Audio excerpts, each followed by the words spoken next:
کتاب و سنت میں اس کی جو مثالیں آئی ہیں، خاص طور پر احادیث میں حضور اقدس صلی اللہ علیہ وسلم نے جو کچھ بھی ارشاد فرمایا ہے اس کا تعلق عالم سے بنتا ہے، اور جب وہ عالم مثال ہے تو پھر اس کو یہاں اس دنیا میں محسوس کیا جا سکے یہ ممکن نہیں ہے، کیونکہ دنیا میں جاتا ہے اور کوئی بھی چیز جو مادیت سے ماورا ہے اس کا محسوس ہونا باقی ذرائع سے ہو جاتا ہے۔ جیسے ہوا کا گرم اور سرد ہونا آدمی کی حس ہے، آدمی رنگ کو دیکھتا ہے تو محسوس کرتا ہے کہ یہ کیا چیز ہے، اور اس کے علاوہ بہت سی چیزیں ایسی ہیں جن کا تعلق عالم حقیقت سے ہے، اور وہ دنیا ایسی ہے جس کو حضرت شاہ صاحب رحمۃ اللہ علیہ ان احادیث میں ثابت کر رہے ہیں۔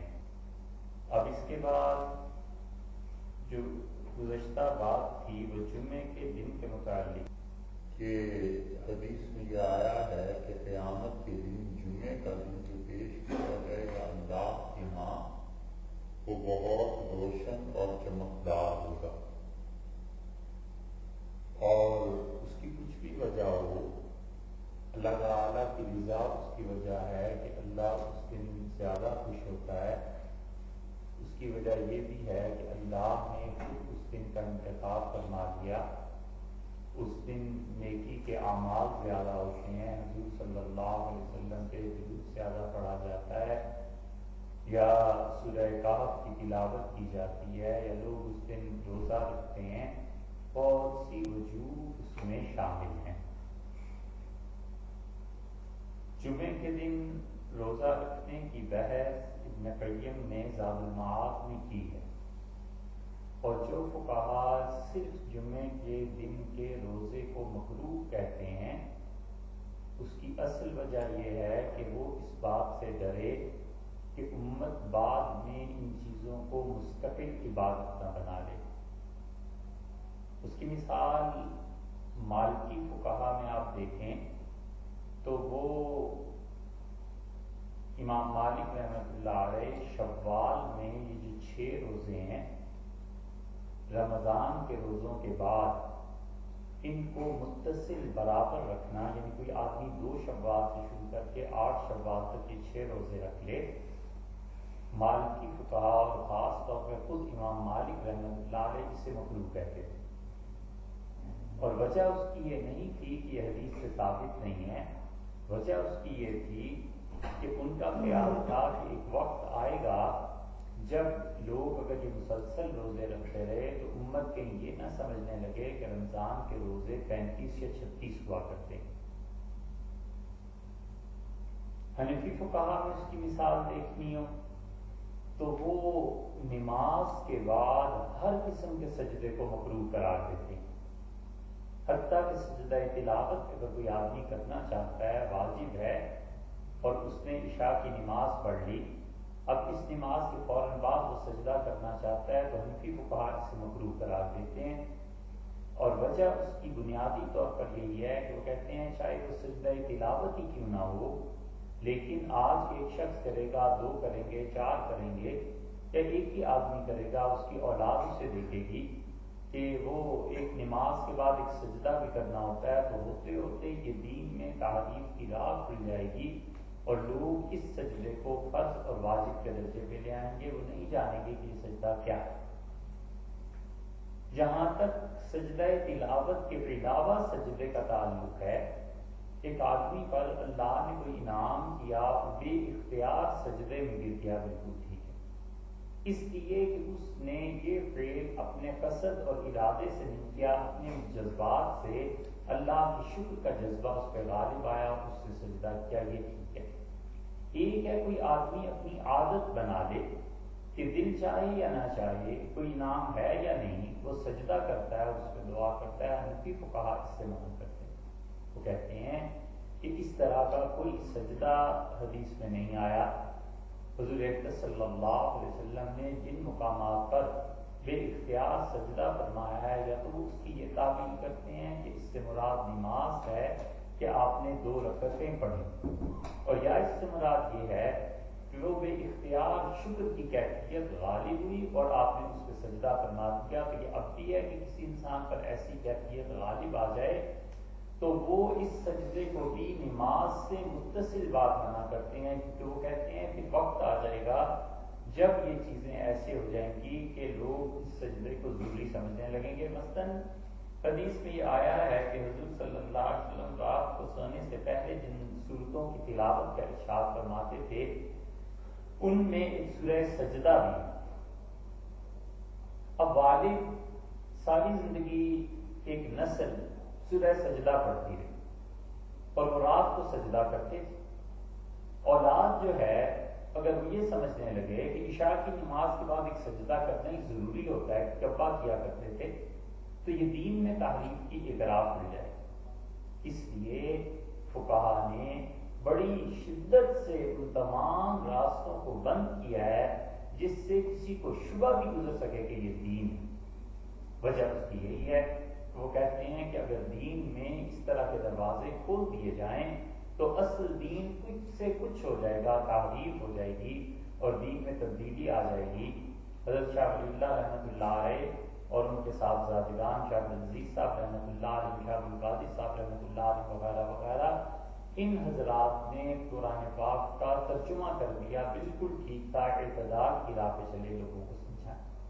لیکن جس زمانے میں بر صغیر میں ترجمہ ہو رہا تھا، عربوں میں، جامع الازہر میں، ان میں شدید بحث چھڑی ہوئی تھی کہ ترجمہ کرنا جائز بھی ہے یا ناجائز ہے، اور جو لوگ ناجائز سے کہہ رہے تھے ان کے دلائل میں سے ایک دلیل ایسی تھی جس پہ علماء نے غور کیا۔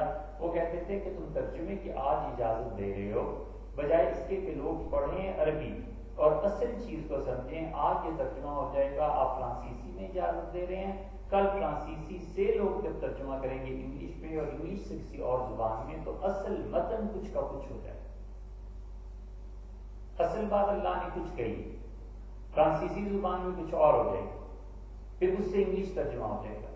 تو پھر جو جواب دینے والے تھے انہوں نے کہا کہ ہم اس کا ازالہ اس طرح کرتے ہیں کہ ہم یہ کہتے ہیں کہ متن ٹیکسٹ کے علاوہ صرف قرآن پاک کا ترجمہ نہ چھاپا جائے، صرف انگلش میں چھاپ دیا جائے، صرف اردو میں، کسی بھی زبان میں یہ جائز نہیں، بلکہ اس کے ساتھ اصل متن بھی چھاپا جائے۔ اور دوسری بات یہ ہے کہ ایک زبان سے دوسری زبان پر ترجمہ کرنا یہ منع کر دیا جائے، اسے کہا جائے کہ یہ گناہ کی بات ہے، ڈائریکٹ تم قرآن کریم کا ترجمہ براہ راست کسی بھی زبان میں کرو، یہ جائز ہے۔ تو خیر ان کی بحث جیسی بھی تھی، لیکن ان لوگوں کو ڈر بنیادی طور پر یہی تھا کہ آج اگر اس کتاب کے ترجمے کی اجازت دے دیں اور لوگوں نے عربی نہ پڑھی ہوئی ہو تو اصل ٹیکسٹ بدل جائے گا، کچھ کا کچھ لوگ کر لیں گے، ترجمہ در ترجمہ کی چیز پھر چلی جائے گی۔ تو اسی لیے جمعے کے دن کا مطلقاً روزہ جن فقہا نے منع کیا، تو اسی وجہ سے وہ کہتے تھے جمعے کے دن کی تم اجازت دے دو، اور پھر ہوتے ہوتے لوگ جمعے کو خاص کر لیں گے کہ اس دن روزہ رکھنا چاہیے، یہ بڑے ثواب کی چیز ہے، پھر لوگوں میں روایتیں شروع ہو جائیں گی۔ اس لیے انہوں نے کہا کہ اچھا بھائی اگر کوئی جمعے کو روزہ رکھنا چاہے تو جمعرات کو بھی ساتھ ملا کیا کرے، 2 دن روزہ رکھا کرے، کیونکہ 2 روزے جو ہیں تو رکھنے ہی مشکل ہو جائیں گے، اور مشکل نہیں بھی ہوں گے، کوئی بھی رکھے گا تو انہیں پتا ہوگا کہ 2 روزے رکھنے ہیں، ایک روزے کی کوئی خصوصیت نہیں ہے، اسپیشلٹی نہیں ہے کہ اس کو رکھا جائے، اور شریعت نے اس پہ کوئی بھی اجر دینے کا وعدہ کیا ہے۔ تو کچھ بھی ہے، بہرحال جمعے کے دن کے متعلق حضور صلی اللہ علیہ وسلم نے جو فرمایا کہ وہ اللہ کے یہاں روشن پیش کیا جائے گا، تو اس کی وجہ یہ کہ اس کے میں اعمال نیکی کے زیادہ ہوتے ہیں۔ اب شاہ صاحب رحمۃ اللہ علیہ نے اگلی حدیث جو ذکر کی، یہ امام غزالی رحمۃ اللہ علیہ نے احیاء العلوم میں ذکر کی۔ اور امام غزالی رحمۃ اللہ کی احادیث کے متعلق اصولی بات یاد رکھنی چاہیے کہ حدیث کے معاملے میں امام غزالی رحمۃ اللہ علیہ کا کوئی اعتبار نہیں۔ ایسی روایات لاتے ہیں جن کا سرے سے کوئی تذکرہ ہی نہیں، کوئی وجود ہی نہیں۔ اسی لیے ابن تیمیہ رحمۃ اللہ علیہ نے جہاں غزالی پر تنقید کی ہے، اس میں سے ایک چیز یہ ہے کہ وہ کہتے ہیں یہ ایسی واہی تباہی روایتیں نقل کرتے ہیں جن کا حدیث کی کتابوں میں کوئی سرے سے ذکر ملتا ہی نہیں۔ امام غزالی رحمۃ اللہ علیہ کے ساتھ یہ ہوا کہ اللہ تعالیٰ نے غیر معمولی ذہانت جن لوگوں کو دی تھی ان میں سے ایک تھے، اس کے ساتھ انہوں نے محنت کی، اور محنت کرنے کے بعد اس وقت عالم اسلام میں مستنصریہ جو مدرسہ تھا وہ اسی طرح اس کی حیثیت تھی جیسے آج کل کے زمانے میں کوئی جامعہ ازہر کی بات کرے، یا آج کل کے زمانے میں کوئی کیمبرج اور آکسفورڈ کی بات کرے، یا اور کسی یونیورسٹی کی بات کرے۔ وہاں پہ امام غزالی رحمۃ اللہ علیہ کو بالکل جوانی کی حالت میں انہی دنوں میں ان کی زندگی کے ان بہترین سالوں میں حکومت نے خود مدرس مقرر کر، اور یہ بہت بڑا اعزاز تھا کسی انسان کے لیے۔ امام غزالی رحمۃ اللہ جب نکلتے تھے تو ان کا جو جبہ تھا اس کو تاکہ وہ زمین پہ نہ لگ جائے اٹھانے کے لیے نوکر اور ان کے طالب علم کے پیچھے چلتے۔ امام غزالی رحمۃ اللہ کی زندگی کو ایسے حساب تھے کہ ان کے ہاتھوں نے ان کے جوتوں کو نہیں چھوا، ہر وقت ان کی خدمت ہوتی رہتی تھی۔ اتنا علم اللہ نے انہیں دیا تھا اور اس کی وجہ سے بہت معزز تھے، بہت زیادہ اعزاز تھا۔ لیکن علم کیا تھا؟ فلسفہ تھا، منطق تھی، حساب تھا، زمین کی پیمائش، اس قسم کی جتنی چیزیں حساب سے متعلق تھیں، یہ ساری چیزیں امام غزالی رحمۃ اللہ علیہ کو ید طولہ علم میں حاصل تھا، اور لوگ یہ سمجھتے تھے کہ علم جو ہے وہ یہی۔ جس زمانے میں عربوں میں ابھی علم کی اتنی زیادہ روش نہیں چلی تھی، ہندوستان علم کے معاملے میں اس زمانے میں بھی ممتاز۔ یعنی آپ اندازہ لگائیں کہ صرف دلی میں تغلق کے زمانے میں 1000 مدرسے، 1000 مدرسے چھوٹے اور بڑے سب ملا کے، اور تغلق کا حال اپنا یہ تھا کہ ہدایات سے زبانی یاد تھی، 4 جلدیں۔ حالانکہ جنہوں نے ہدایت پڑھی ہے وہ جانتے ہیں کہ تیسری اور چوتھی جلد خاص طور پہ اتنی مشکل ہے کہ اسے سمجھنا اور اسے یاد رکھنا ہر بچے کا کام نہیں، لیکن اسے ہدایت زبانی یاد تھی۔ کتنی چیزیں تھیں جو اسے زبانی یاد تھی۔ یہ بادشاہ وقت کا حال تھا، اور دلی کے متعلق مورخین نے لکھا ہے کہ اس وقت یہ حال تھا کہ گھر میں معمولی عورتیں جو کسی کے گھر ملازمہ کے طور پر کام کرنے آتی تھیں وہ بھی پوری فقہ حنفی کو جانتی تھی۔ یعنی ان کا درجہ ایسا تھا کہ ان سے چھوٹے موٹے مسائل دریافت کیے جا سکتے تھے۔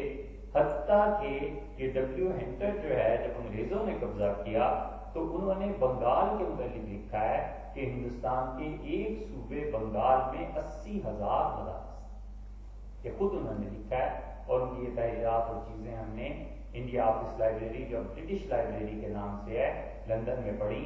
اور اسی طرح مسلسل لکھتے ہیں کہ ہندوستان میں اتنی تعلیم تھی، اتنا علم تھا، اس جگہ یہ تھا، اس جگہ یہ تھا، اور پھر ہوتے ہوتے وہ سب چیزیں برباد ہو گئیں، وہ سب چیزیں تباہ کی گئی، جان بوجھ کے بھی تباہ کی گئیں۔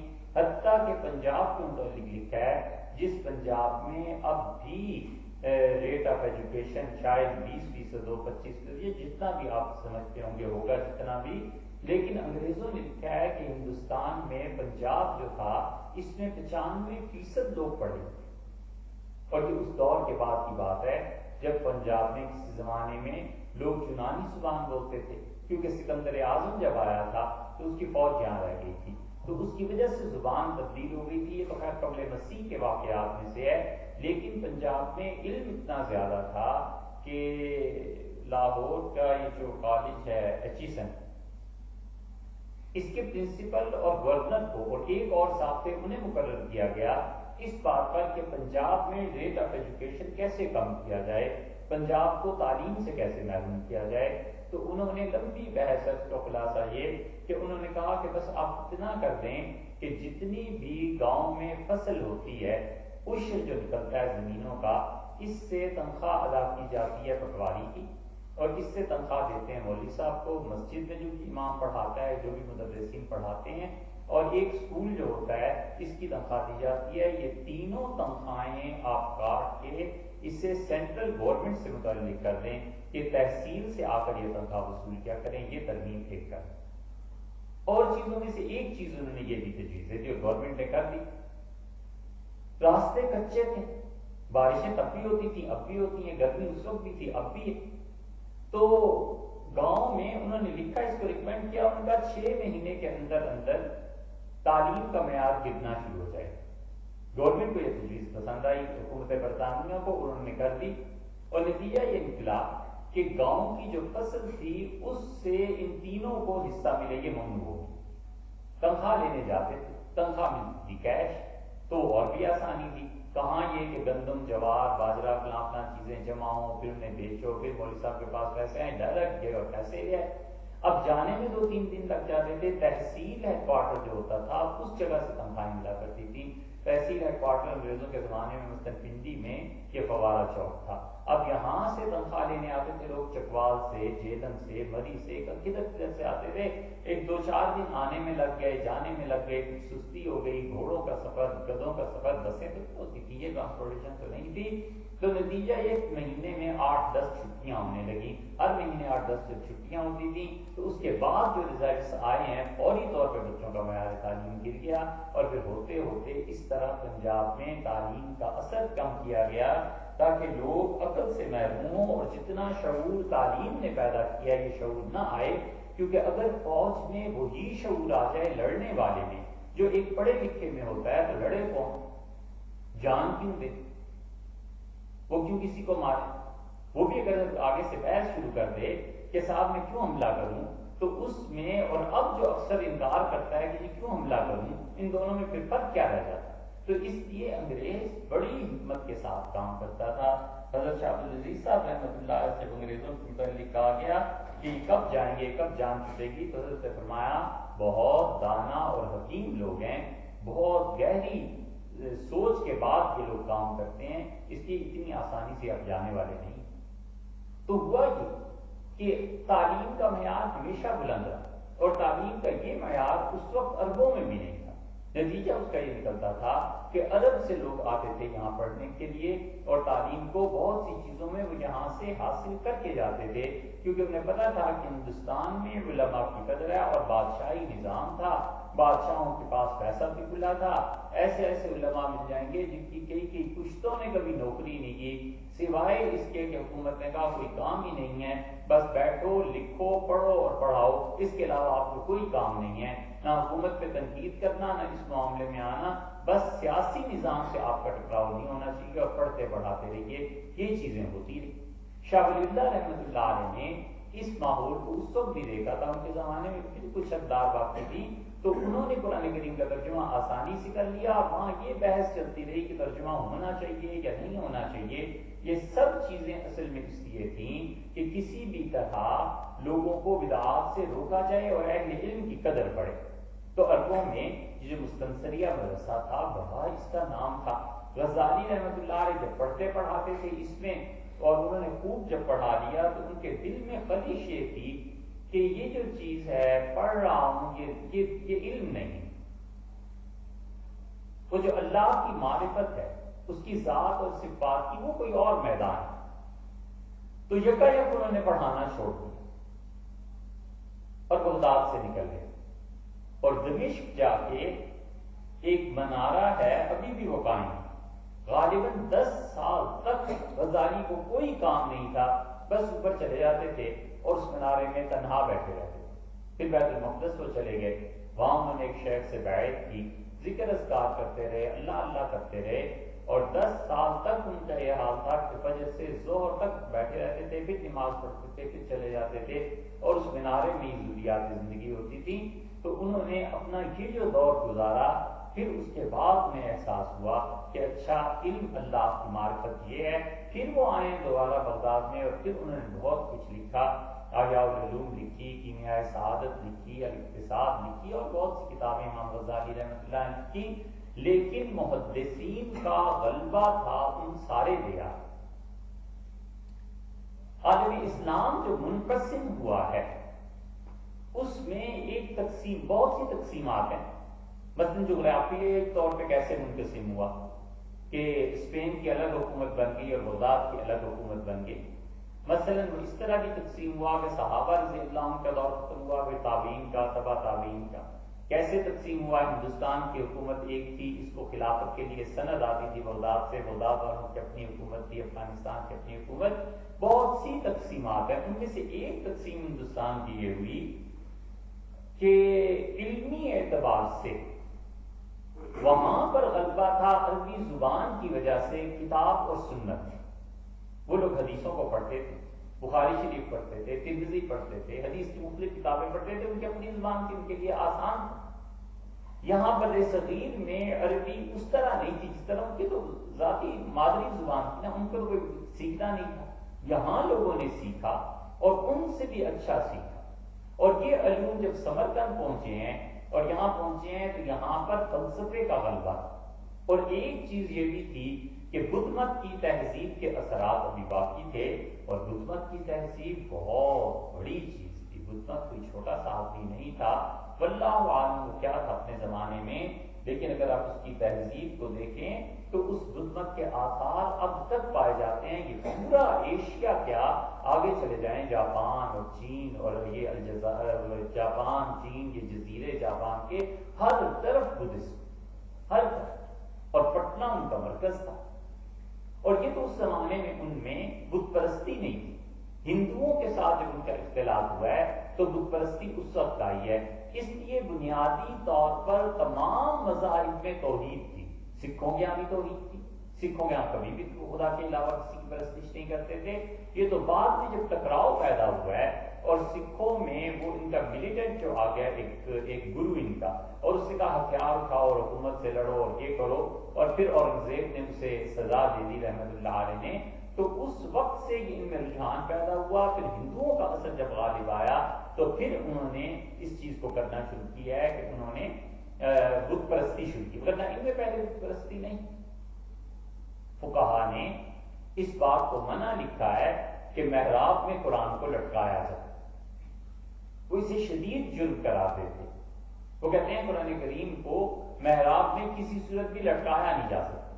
کہیں ہوگا کسی زمانے میں لوگوں نے عزت اور احترام کی خاطر قرآن کریم میں جس طرح فانوس لگاتے ہیں بہت خوبصورت قرآن لکھ کے اسے لٹکا دیتے تھے. تو فقہا نے اس کی شدت سے مخالفت کی. انہوں نے کہا آج تم یہ کام کر رہے ہو نا، تو جو پہلی صف میں سجدہ کرے گا، اگر کسی کے ذہن میں ذرا بھی یہ بات آ گئی کہ قرآن کو سجدہ کر رہا ہے تو اللہ کے علاوہ کسی اور چیز کو سجدہ کر رہا ہے، یہ شرک ہو جائے. انہوں نے سختی سے اس بات سے منع کیا اور روکا. آپ دیکھیں ان لوگوں کی نگاہ کہاں تک پہنچتی تھی، اس لیے کہ وہ حکمران بھی تھے اور اس لیے بھی کہ وہ قاضی بھی تھے اور اس لیے بھی کہ انہوں نے اپنی رعایا کی دین اور دنیا دونوں کا تحفظ کرنا ہوتا تھا. سوال ہی پیدا نہیں ہوتا تھا کہ ان میں کوئی ان پڑھ یا جاہل آدمی آ جائے. اتنے پڑھے لکھے ہوتے تھے، اتنے پڑھے لکھے ہوتے تھے کہ اورنگزیب عالمگیر رحمت اللہ علیہ ان میں آخری لوگوں میں گزرے ہیں. شاہ ولی اللہ رحمۃ اللہ کے والد ان کے دوست کہتے تھے کہ میں ایک مرتبہ گیا اور میں ان کو سنا رہا تھا ایک کتاب، اور ایک مسئلے پہ میں پہنچا اور میں نے کہا اصل مسئلہ یہ ہے. پھر میں نے کتاب کو دیکھا تو اورنگزیب رحمۃ اللہ علیہ نے مجھے ٹوک دیا اور انہوں نے مجھ سے فرمایا کہ یہ سب کیا ہے، مطلب غلط بات کرتے.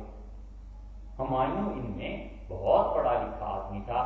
ہمایوں جیسا تو اس کا باپ بھی نہیں تھا، بابر جیسا بھی تھا بادشاہ، لیکن اس نے قرآن پاک کی تفسیر لکھی اپنی بیٹی کو پڑھانے کے لیے. بیٹی نے کہا میں تفسیر پڑھنا چاہتی ہوں.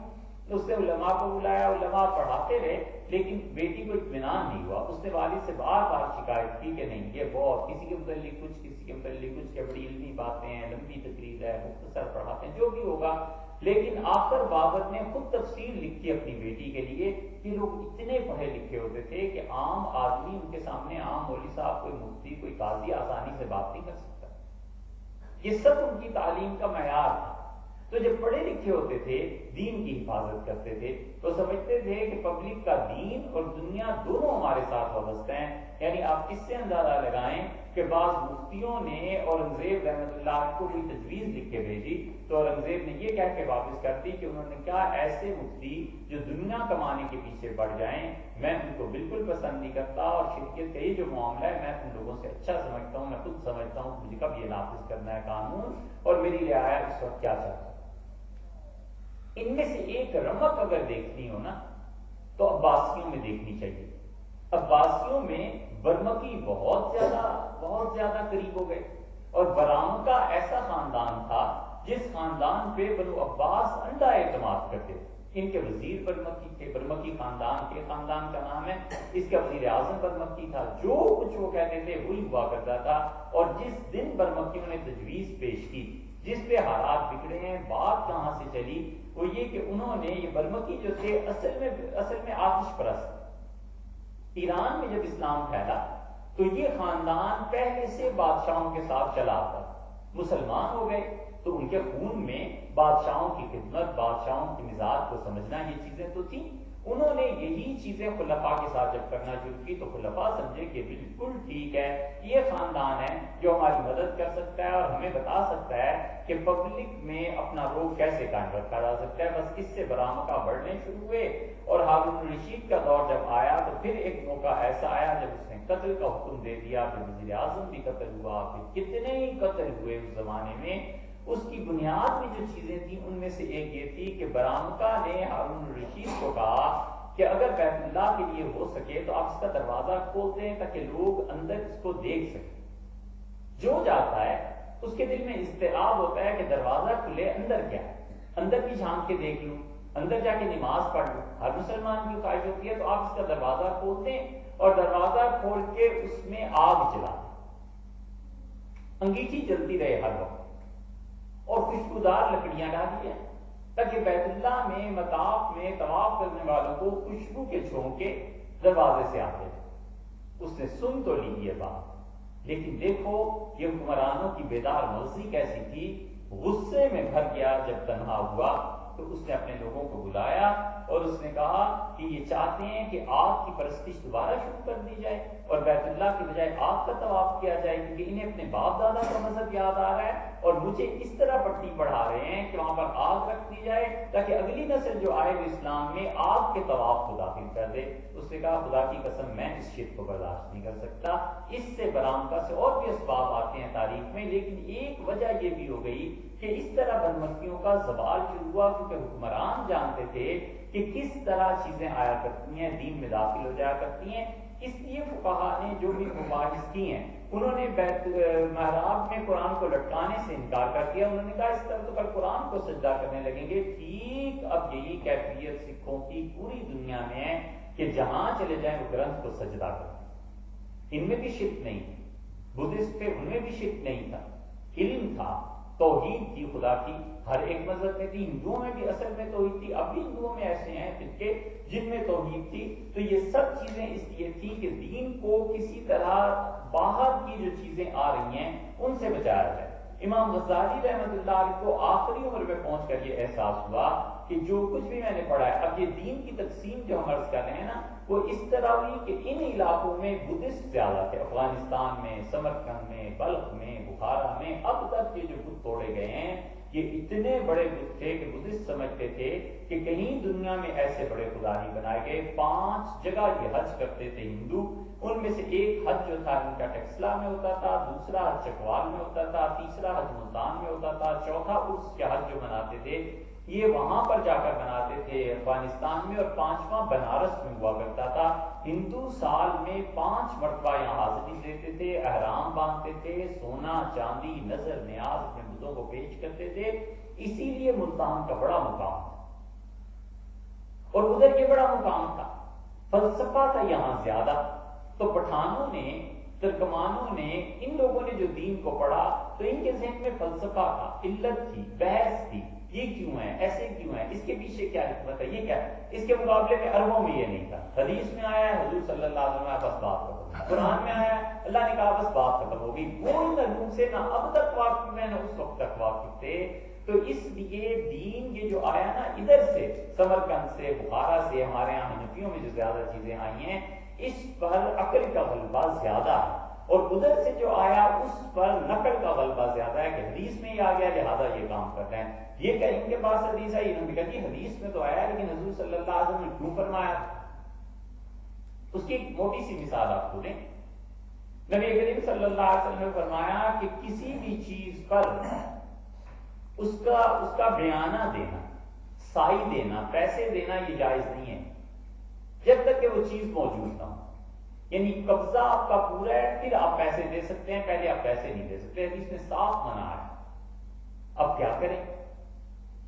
ایک آدمی جاتا ہے مثلا بازار میں جوتا بنوانے، وہ کہتا ہے جی جوتا، وہ کہتا ہے 1000 کا بنا کے دوں گا، یہ کہتا ہے جی 200 روپے رکھ لو اور 800 میں جوتا لوں گا تو دے دوں گا. یہ تعامل ہے. اب وہ آدمی جوتا بنا دے اور یہ 200 روپے دینے کے بعد نہ آئے، کسی اور شہر چلا جائے تو اس کا تو نقصان ہو گیا نا. اس سے جوتا کون بیچارے سے خریدے گا؟ اور اگر وہ 200 روپے لے کے بھاگ جائے اور یہ آ جائے جوتا لینے اور آدمی نہ ملے تو پھر کیا ہو؟ اس لیے ہر وہ معاملہ، ہر وہ خرید و فروخت جس میں دھوکے کا کچھ بھی عنصر پایا جائے، نبی کریم صلی اللہ علیہ وسلم کے منع کر. یہ بات ہو گئی. عرب اسی بات کے قائل تھے، اسی لیے ائمہ حدیث اسی پر فتویٰ اب بھی دیتے ہیں. لیکن اب وہ فتویٰ چل کہاں سکتا ہے؟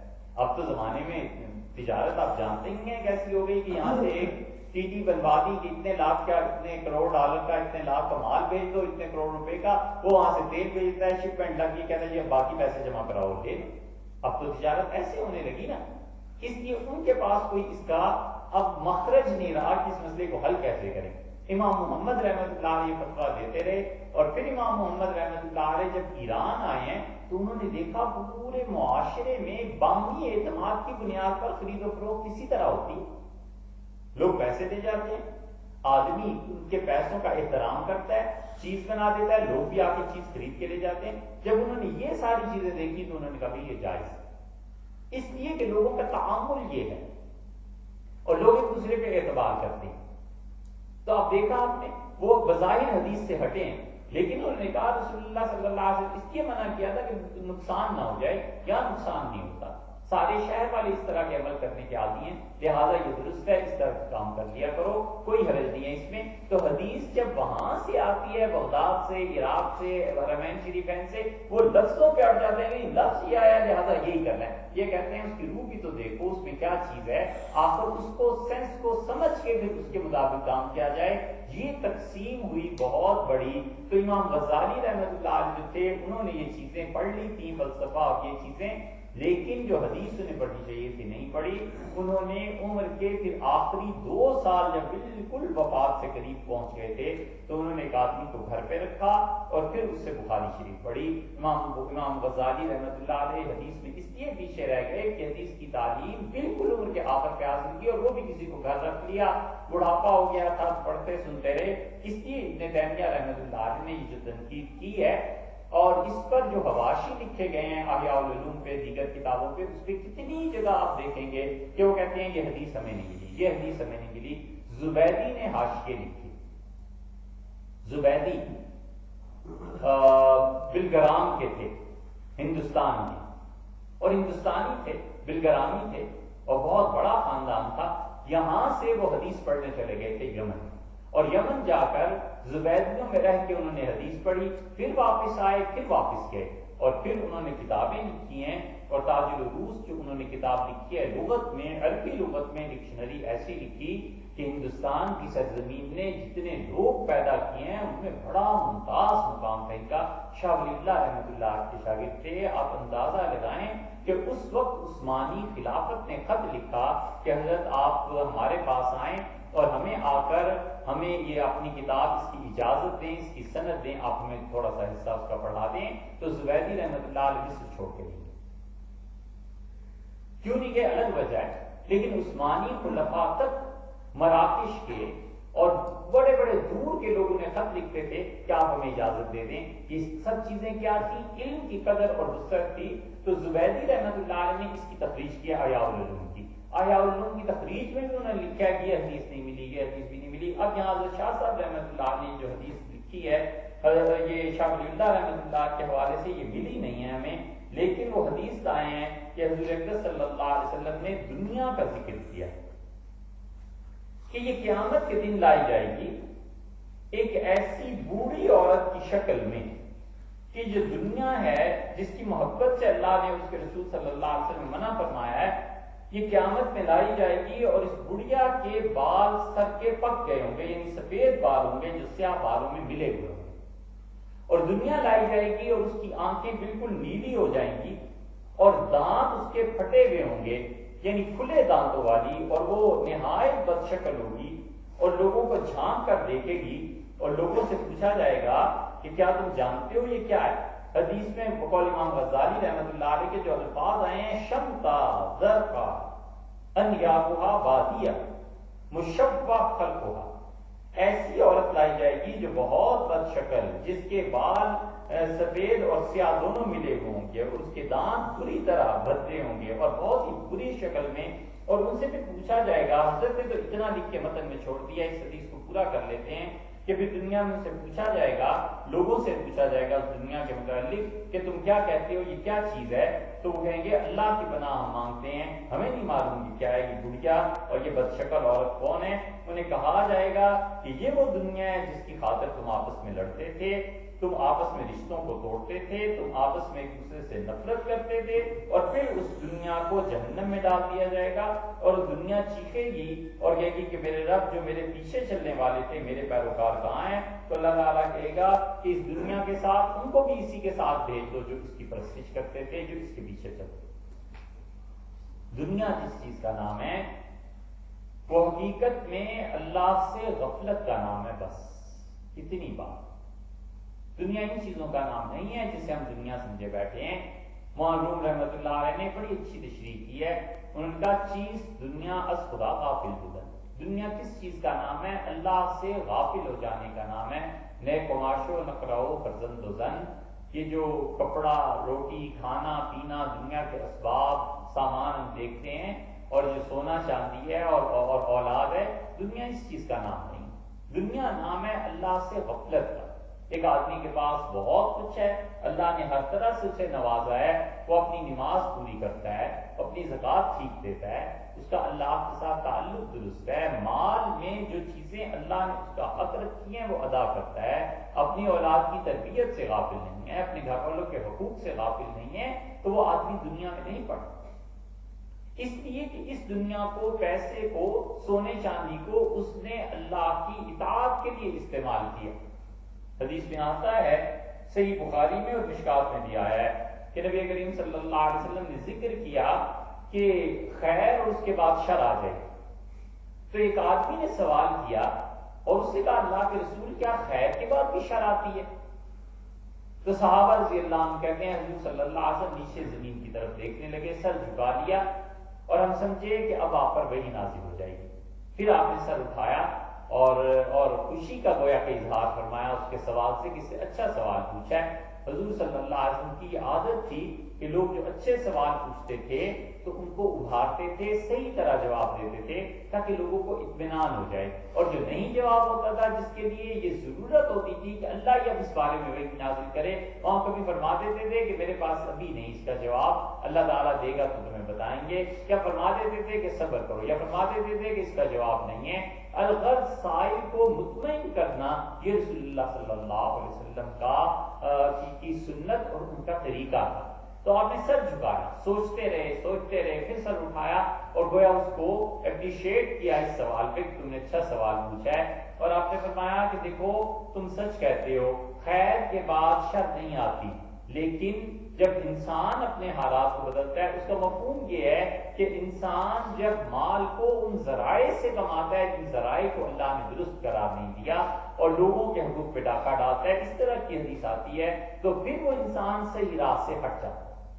اس لیے دنیا جس چیز کا نام ہے وہ یہ ہے کہ انسان اللہ سے غافل ہو جائے، جو چیز اللہ سے غافل کر دینے والی ہے وہ اس کی دنیا ہے۔ نبی کریم صلی اللہ علیہ وسلم کے پاس ایسے لباس آئے جو ہزاروں دینار میں تھے اس زمانے کے، حضور اکرم صلی اللہ علیہ وسلم نے پہنے، کوئی بھی برا نہیں منایا، بادشاہوں نے لباس بھیجا، آپ نے پہن لیا، کوئی برا نہیں منایا۔ اور ایک مرتبہ ایسے ہوا کہ عائشہ رضی اللہ عنہا کہتی ہیں میں نے پردے لگا دیے تھے بہت خوبصورت، تو رسول اللہ صلی اللہ علیہ وسلم نے نماز کے بعد فرمایا ان پردوں کو ہٹا دو، یہ میری نماز میں خلل ڈالتے ہیں، توجہ ادھر تک جاتی ہے۔ ذرہ برابر جو چیز، حالانکہ نبوت کا جو منصب ہے وہ اپنا ہی منصب ہے، وہ جانتے تھے کہ کتنا کیا چیز ہو سکتی ہے، کہ جو زیادہ قریب ہو جاتا ہے اللہ کے، احتیاط بھی تو زیادہ کرنی پڑتی ہے، بادشاہوں کا قرب کوئی معمولی چیز ہے، اس لیے وہاں پر دنیا اس کو قرار دے دیا گیا کہ نہیں ایسے پردے نہ لگاؤ جس سے یہ چیزیں ہو جائیں۔ حضرت فاطمہ رضی اللہ عنہ فرماتی ہیں رسول اللہ صلی اللہ علیہ وسلم تشریف لا رہے تھے اور عادت شریفہ یہ تھی کہ مدینہ طیبہ میں جب گھر پہنچتے تھے تو سب سے پہلے ہمارے یہاں آتے تھے. تو میں نے حسن اور حسین رضی اللہ عنہ کو نہلایا دلایا اور تیار کیا اور گھر میں پردے لگا دیے اور رسول اللہ صلی اللہ علیہ وسلم آئے اور آپ نے پردوں کو میرے گھر میں دیکھا اور واپس تشریف لے گئے. تو میں بچوں کو لے کے حاضر ہوئی اور میں نے کہا کیا ہو گیا ہے؟ تو آپ نے کہا مالی والی دنیا، میرا اور دنیا کا کیا کام ہے فاطمہ؟ مالی والی رقم، میرا اور اتنے رنگین اتنے نقش والے پردے، ان چیزوں کا کیا کام ہے؟ تو وہ رسول اللہ صلی اللہ علیہ وسلم کو اپنے خاندان کے لیے اس مقام کی مناسبت سے ذرا ایسی محسوس ہوئی، فوراً فرما دیا کہ ایسے نہیں کرنا. تو دنیا جس چیز کا نام ہے وہ اصل میں اللہ سے غفلت کا نام ہے. بس اللہ سے جو چیز غافل کرتی ہے، چاہے وہ اولاد ہے اور چاہے وہ اس کی نوکری ہے اور چاہے وہ اس کا پیسہ ہے اور چاہے وہ اس کی تعلیم ہے اور چاہے وہ اس کی تدریس ہے اور چاہے وہ قرآن ہی ہے، جو اللہ سے غافل کرتا ہے، ان سب چیزوں کو چھوڑ دینے کا حکم. قرآن کیسے اللہ سے غافل کرتا ہے؟ تراویح میں اجرت پہ طے کر لینا کہ تمہارے یہاں قرآن کریم سنائیں گے تو تم مجھے اتنے پیسے دے دینا. یہ اللہ سے غفلت کا نام ہے نا، تو اس لیے چھوڑ دے اس چیز کو. قرآن کریم پہ اجرت کا لینا یہ منع لکھا ہے فقہا نے، حنفی فقہا نے. اور آپ کبھی جائیں ان عرب ممالک میں جہاں پر وہابیت کا اثر نہیں ہے، یعنی حنبلی یہ جو اپنے آپ کو کہتے ہیں ان کا اثر نہیں ہے، تو ایسے اسلامی ممالک بھی مل جائیں گے جہاں پر قبرستان میں لوگ بیٹھے ہوئے ہوتے ہیں. صورتحال یہ ہے کہ گناہگار آدمی آتا ہے جمعے میں، عید میں، کسی دن کہ چلو والدین کی قبر ہے چلے فاتحہ پڑھائیں، جا کے دعا کر لیں، تو اس کے کندھے پہ ہاتھ رکھے گا اور کہے گا کہ کس کی قبر ہے؟ آپ کہتا ہے والد کی، اس کی. تو وہ تو اپنے آپ کو گناہگار سمجھتا ہے نا. اسے کہیں گے 2 قرآن لے لو، 1 قرآن اپنے والد کے لیے لے لو، میں نے پڑھا ہے، لاؤ پیسے. وہ پیسے جیب سے نکال کے اسے دے گا، وہ کہے گا 1 قرآن میں تمہارے والد کو بخشا. اب وہ پڑھا ہے نہیں پڑھا، کیا کیا اس نے کیا نہیں کیا، لیکن وہ خوش ہے کہ ایک والد کو قرآن پورا پڑھایا مل گیا. یہ قرآن کا بیچنا ہے کہ دنیا. اس لیے بتایا رسول اللہ صلی اللہ علیہ وسلم نے کہ دنیا سے بچے. باقی جتنی بھی چیزیں وہ چیزیں، حضرت عمر رضی اللہ عنہ نے بہت اچھی بات فرمائی. جب پیسے آئے بہت زیادہ اور اتنی دولت آئی، اتنا مال آیا کہ مسجد نبوی میں ڈھیر لگ گئی. ایران فتح ہوا اور اتنی دولت کبھی بھی نہیں آئی تھی، اتنا سونا اور چاندی. تو حضرت عمر رضی اللہ عنہ جب تشریف لائے اگلے دن عبد الرحمن ابن عوف رضی اللہ عنہ اور حضرت علی رضی اللہ عنہ کے ساتھ، تو حضرت عمر رضی اللہ عنہ بے اختیار ہو پڑے. اتنا ہیرے جواہرات بھری ہوئی تھی مسجد. تو آپ نے فرمایا کہ اگر یہ اچھی چیز ہے تو مجھ سے جو 2 پہلے تھے انہیں کیوں نہیں دی گئی، اور اگر یہ فتنہ اور آزمائش ہے تو عمر کا کیا بنے گا؟ پھر حضرت علی رضی اللہ عنہ کہا کہ علی یہ اتنا کچھ کیسے آ گیا، یہ سب چیز. اور پھر حضرت عمر رضی اللہ عنہ دیکھو ایک بات سے ان کی دانائی اور حکمت چمکتی تھی. فرمانے لگے کہ ان لوگوں کو امانت دار ہونا دیکھو میرے دوستوں کا، فوج کا اتنے امین ہیں کہ ایک سوئی کے برابر چیز بھی ملی ہے تو انہوں نے غنیمت میں بھیج دی، اپنے پاس کچھ نہیں ہوتا. حضرت علی رضی اللہ عنہ کا امیر المومنین، ان کے امانت دار ہونے کی وجہ یہ ہے کہ آپ امانت دار ہیں. اگر آپ خیانت کرنے والے ہوتے تو آپ کی فوج اتنی اچھی نہ ہوتی. بات بالکل درستی سے 100% حضرت علی رضی اللہ عنہ کی، اس لیے کہ بڑوں کا اثر چھوٹوں پر پڑتا ہے. خاندان کا بڑا جس چیز کا انتخاب کرتا ہے اس کا اثر لامحالہ رعایا پر پڑتا ہے. حکمران جو کچھ کرتے ہیں اس کا اثر اچھے ہوں یا برے پبلک پہ ضرور پڑتا ہے. حضرت عمر بن عبدالعزیز رحمۃ اللہ علیہ اور سلیمان کے متعلق لکھا ہے مورخین نے، ابن کثیر نے بھی، کہ سلیمان جو تھا اس کی اپنی حکومت میں اسے بہت شوق تھا، رنگین مزاج آدمی تھا. تو اس کے زمانے میں لوگ آپس میں باتیں کرتے تھے، پوچھتے تھے کہ سناؤ کتنی زمین لے لی، سناؤ کتنے مکان بنا لیے، کتنی شادیاں کر لی، کتنی باندیاں تمہارے یہاں ہیں. اور مورخین کہتے ہیں کہ عمر بن عبدالعزیز رحمۃ اللہ جب دور آیا تو پھر ہم نے سنا آپس میں ایک دوسرے سے کہتے تھے کہ کتنا قرآن پڑھتے ہو، تہجد پڑھتے ہو کہ نہیں پڑھتے ہو، رات کو کتنی بات کرتے ہو. تو ہم نے کہا اوپر کی حکمرانی کے تبدیل ہونے سے عوام پر یہ اثرات پڑتے ہیں. عمر بن عبدالعزیز رحمۃ اللہ علیہ کا انتقال ہو گیا تو ایک باندی غلام اپنے آقا سے کہنے لگا کہ افسوس امیر المومنین کا انتقال ہو گیا. تاریخ میں آتا ہے کہ اس نے کہا تمہیں کیا خبر ہے؟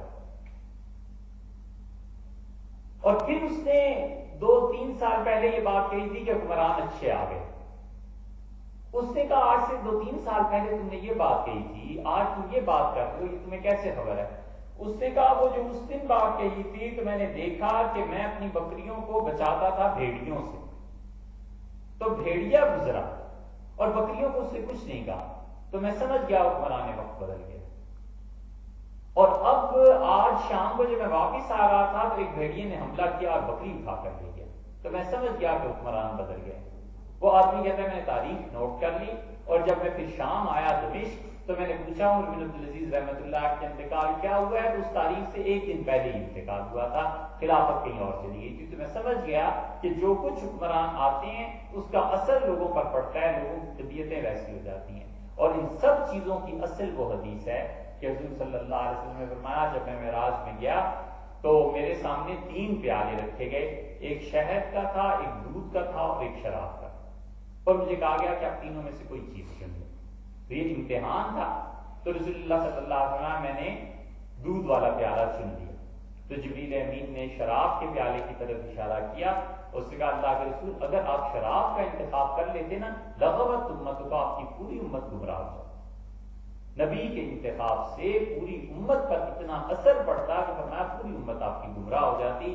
حضور صلی اللہ علیہ وسلم نے دودھ چن لیا تھا تو دودھ کا اثر یہ پڑا کہ علم آ گیا امت.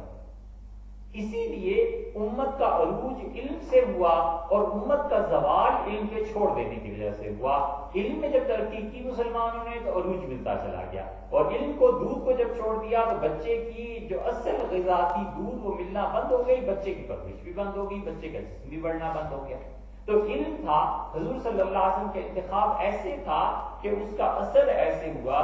تو اس طرح ہوا کرتا ہے کہ جو شخص جس چیز کو چنتا ہے چھوٹوں پر اس کا اثر ہوتا ہے. تو جو لوگ دنیا کو چنتے ہیں پھر اس کے اثرات خاندان پہ آگے چل کے مرتب ہوتے ہیں، اور جو لوگ اللہ سے غفلت سے بچتے ہیں اور دنیا میں ہی رہتے ہیں، کام یہی کرتے ہیں، کھاتے پیتے ہیں، مال ہے، پیسہ ہے.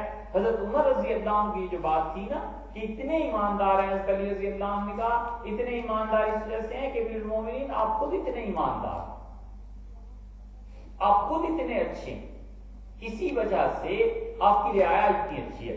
پھر حضرت عمر رضی اللہ عنہ نے مال کو تقسیم کیا، اور پھر ایک بات فرمائی جو اصل میں بتانی تھی. انہوں نے کہا کہ اللہ آپ نے کہا ہے کہ زین للناس حب الشہوات من النساء، ہم نے لوگوں کے دلوں میں ڈال دی ہے عورتوں کی محبت، بچوں کی محبت، فلاں کی اور سونے اور چاندی کے ذخائر کی، یعنی بینک بیلنس، یہ وہ ان چیزوں کی. تو انہوں نے کہا اللہ جب آپ نے خود ہی ان کی محبت ہمارے دل میں رکھ دی ہے تو ہم اس محبت کو نکال نہیں سکتے.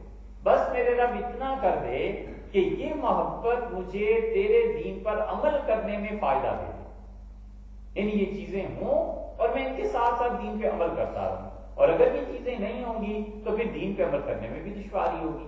ایک آدمی ہے اس کے پاس کھانے پینے کے لیے ہے، وہ اچھی طرح خدا کی عبادت کرتا ہے، بالکل ٹھیک ہے. ایک ہے اس کے پاس ہے اور خدا کی عبادت سے غافل ہے، کہ اس کی دنیا ہے جو اسے لے جا رہی ہے. شاہ صاحب رحمۃ اللہ جو چیز بتانا چاہتے ہیں یہاں پہ وہ یہ بتانا چاہتے ہیں کہ یہ دنیا جو قیامت میں ایک عورت کی بدشکل عورت کی صورت میں سامنے آئے گی. اب یہ دنیا کوئی حص کی چیز نہیں ہے جس سے ہم چھو لیں، اس کی کوئی شکل و صورت ہمارے سامنے نہیں ہے، لیکن قیامت میں جب آئے گی وہ گڑیا تو وہ اس کی ایک شکل ہے. حضور اقدس صلی اللہ علیہ وسلم نے بتا دیا کہ یہ شکل ایسی ہے، تو بتاتے ہیں کہ عالم مثال میں ان چیزوں کی شکل ایسی ہے. اب یہاں پر یہ آگے نے روایت جیسی بھی ہے غزالی نے جہاں سے بھی لی ہوگی، لیکن حقیقت اس کی یہ بھی ہے کہ دنیا کو عورت سے تشبیہ دی گئی. حضرت علی رضی اللہ عنہ کی امیر المومنین رضی اللہ عنہ کی آخری زندگی کا جو آخری حصہ تھا اس میں جن لوگوں نے ان کے ساتھ وقت گزارا ہے وہ بتاتے ہیں کہ ہم نے بارہا ان کو دیکھا کہ وہ روتے رہتے تھے، ان پر بہت غلبہ ہو گیا تھا رونے کا، اور یہ ہو جاتا ہے کئی لوگوں کے ساتھ. آپ دیکھیں گے عمر کے آخری حصے میں رونے کا غلبہ ہو جاتا ہے، روتے رہتے ہیں بیٹھ کے، کوئی نہیں جانتا کیوں، بس ہر ایک کی اپنی اپنی حالت ہوتی ہے کہ کوئی کیوں رو رہا ہے. علامہ اقبال پہ ہو گیا بہت زیادہ. ڈاکٹر جاوید اقبال نے جو والد کی سوانح لکھی ہے اس نے لکھا ہے کہ والد ہر وقت روتے رہتے تھے، ہر وقت. کیا لکھا ہے کہ ایک مرتبہ میں گیا تو وہ تولیہ جو تھا بھیگا ہوا تھا، ایسا کہ نچوڑنے کے قابل تھا، اتنا وہ روئے تھے، اور سرخ ہو رہا تھا ان کا چہرہ، ویسے بھی کشمیری تھے. تو سرخی تھی لیکن سرخ ہو رہا تھا چہرہ، اور مجھ سے کہنے لگے کہ مولانا روم ابھی گئے ہیں، ذرا انہیں بلانا۔ تو میں باہر نکل کے دیکھتا رہا کہ کس گلی میں کہاں، تو انہوں نے مجھ سے کہا مولانا ابھی تو یہاں تھے، یہ گئے ہیں۔ یہ ہوا کرتا ہے کبھی کبھی کہ عالم مثال اور عالم ارواح کا جو دروازہ کھلتا ہے نا، تو روح کبھی کبھی یا تو انسان کی صورت میں آ جاتی ہے، اور یا روح کے ساتھ اس انسان کا تعلق اتنا گہرا ہو جاتا ہے کہ انسان اس چیز کو دیکھنے لگتا ہے۔ اور اس سے بھی لطیف تر چیز کبھی کسی کو پیش آتی ہے، اور وہ یہ کہ باطن جب صاف ہونا شروع ہو جائے نا، تو کبھی کبھی جس سے آدمی متاثر ہوتا ہے اس کی شخصیت اپنی شخصیت پہ غالب آ جاتی ہے۔ چند لمحوں کے لیے آدمی سوچتا ہے کہ میں وہی بن گیا۔ مثلاً معاذ اللہ کسی کو ڈاکے کی عادت پڑ جائے تو اندر میلا ہونا شروع ہوتا ہے نا، تو کبھی کبھی اتنا وہ ڈاکو طاری ہو جاتا ہے، جو اس کے ذہن میں ڈاکے کی ایک کیفیت ہے، جو ڈاکو فرض کر لو کوئی بھی نام لے لو، فلاں ڈاکو بڑا مشہور تھا، تو وہ سمجھتا ہے میں وہی ڈاکو بن گیا اور مجھ میں وہی چیزیں آ گئی ہیں۔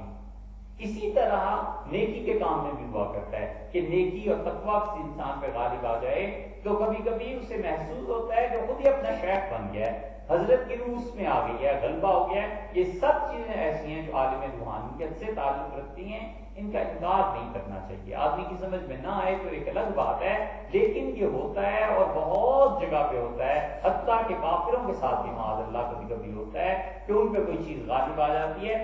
شاہ صاحب رحمۃ اللہ علیہ بس یہ ثابت کرنا چاہتے ہیں کہ عالم مثال میں ایسے ہوا کرتا ہے۔ اس پہ انہوں نے یہ حدیث دلیل کے طور پہ پیش کی۔ اگلی حدیث دیکھیے، اس میں شاہ صاحب رحمۃ اللہ علیہ حضرت اسامہ رضی اللہ عنہ کی روایت لائے۔